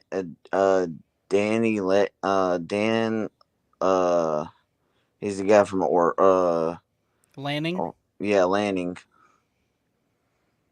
Talking about getting him in as an OC, but he's not going to leave. I don't think he's going to leave his head coaching job for an OC job at Florida. But who knows? I don't think that'll happen. I think Jeff Scott's probably a closer spot. Yeah, I would like to see Jeff Scott. All right, Joshua. All right, appreciate your call, man. Thanks, and unfortunately, sorry for the abysmal season. We didn't meet your expectations, but thanks for calling in here at High Top Sports. Yep. Thank y'all, guys. Have a good one, Sheldon. Go Gators. Two left. Andy Goolsby. Yep. You there? Yep, here. Go ahead. Swing. Well, first of all, I'd like to say that I'm just tired of sucking. You're breaking up real bad. Can you hear me? Barely. First of all, I'd like to say that I'm tired of sucking. Stop Gators here. Yeah, we can't hear you. We're gonna go to the next caller and see if you can fix your audio. I don't know what's going on. All right. Clark, go What's ahead. up, boy? Swing. How are y'all tonight? We're doing fantabulous. I know, right? Well, I'll keep it short, man. Heartbroken tonight should have been the night we gave Pierce all his flowers and gotten him to a 1K. I'm definitely on the Fire Billy train. I don't see the benefit, or at least not testing the waters and seeing where you can go from there. I would make other coaches say no. I would make Lane Kiffin say no to us. I would make, Elko say no to us. I would make some of these other popular candidates say no to us. Dabo Sweeney. It just seems the course in which we're going down. I just don't see it getting much better. It's tough right now, man. I don't really know where to go from here. If I were to ask you and Shelton, if you can keep Lagway and you get to fire Napier, you would take that deal, right? No. You wouldn't take that deal? Nope. I don't know, Me man. personally, I don't, because you lose. Okay, say you keep Lagway, but you may lose Austin Armstrong, that's recruited really well. You may lose the tight end coach or the linebacker coach that has recruited 3 top end linebackers in the nation. You're going to lose him. You're going to lose a lot of pieces. It's not Napier. It's everything he's built around him, and it's not perfect. I get that. It's not the perfect storm. It's not all the he didn't catch all the Pokemon. He didn't get all the stones like in Avengers. He hasn't got all the pieces yet, but I think he has a lot of good ones. Truthfully, the only big decisions I make as Napier is I unfortunately let Corey Raymond go. He should have never brought him from LSU. LSU knew he was washed after 14 years there. LSU gets prime DB talent out of Louisiana. You don't bring him, and I think that you probably reevaluate your offensive scheme and go get an OC. I think that's the 2 biggest hits on Napier. I would, I think before this game, I would have said that Napier, for the most part, had fixed the offense. But again, I don't think he was playing to his players' strengths tonight, man. I think the slow progressing plays for Brown and putting him out for under fire, I think was just a wrong way to go about it, man. I think there were several times we were in the red zone and all you had to do was do an RPO or just run up the middle. And I felt like we were with ETN still healthy and during the game. I think you score tutties there, man. I don't think you get field goals. I think you're in a great position. And then I think that with this lack of discipline, again, tonight showed up and popped its ugly head and cost us the game. So I eventually it has to go back to the head coach. And I'm not going to say that, like, but hey, you lose the whole staff. I hear you, but what is the staff giving us? Like, I understand that there's a recruiting class coming in, but the recruiting class is only so good if the only way that works is if you guarantee Napier is successful next year. If Napier is not successful next year, the NIL is a real thing, the transfer portal is a real thing, and all these guys leave anyways. I get you. I get you. It's not great. It's not great, but it's what we have, and I just don't bail ship yet. But I appreciate you calling in. No worries, guys. Hope you have a good one in all kinds of weather. Yep. Hey, man, thank you. Always. Last caller, Andy. Andy, we're gonna see if your audio's fixed real fast. Any better? Better. Go ahead. Can you hear me any better? Oh yeah. Can you hear me any better? Yep. Okay.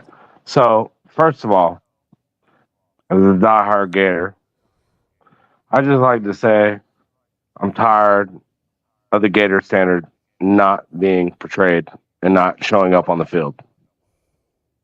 I still believe in Billy, but at what time how do we get back to the Gator standard? At the end of the day, some of the play calling tonight, offensive side, horrible. The defense finally shows up, but our offense doesn't show up. So where do we go? I think you. I've got kids that I'm raising baby Gators, and all they know is we're losing. They don't know us as the great that we used to be. Like I know. Yeah, I get it. My son walked up to me and he said, he's 8 years old. He goes, Dad. I said, what? And he goes, I was going to the bathroom, and he goes, I have to walk through the room. He goes, they lost again, didn't they?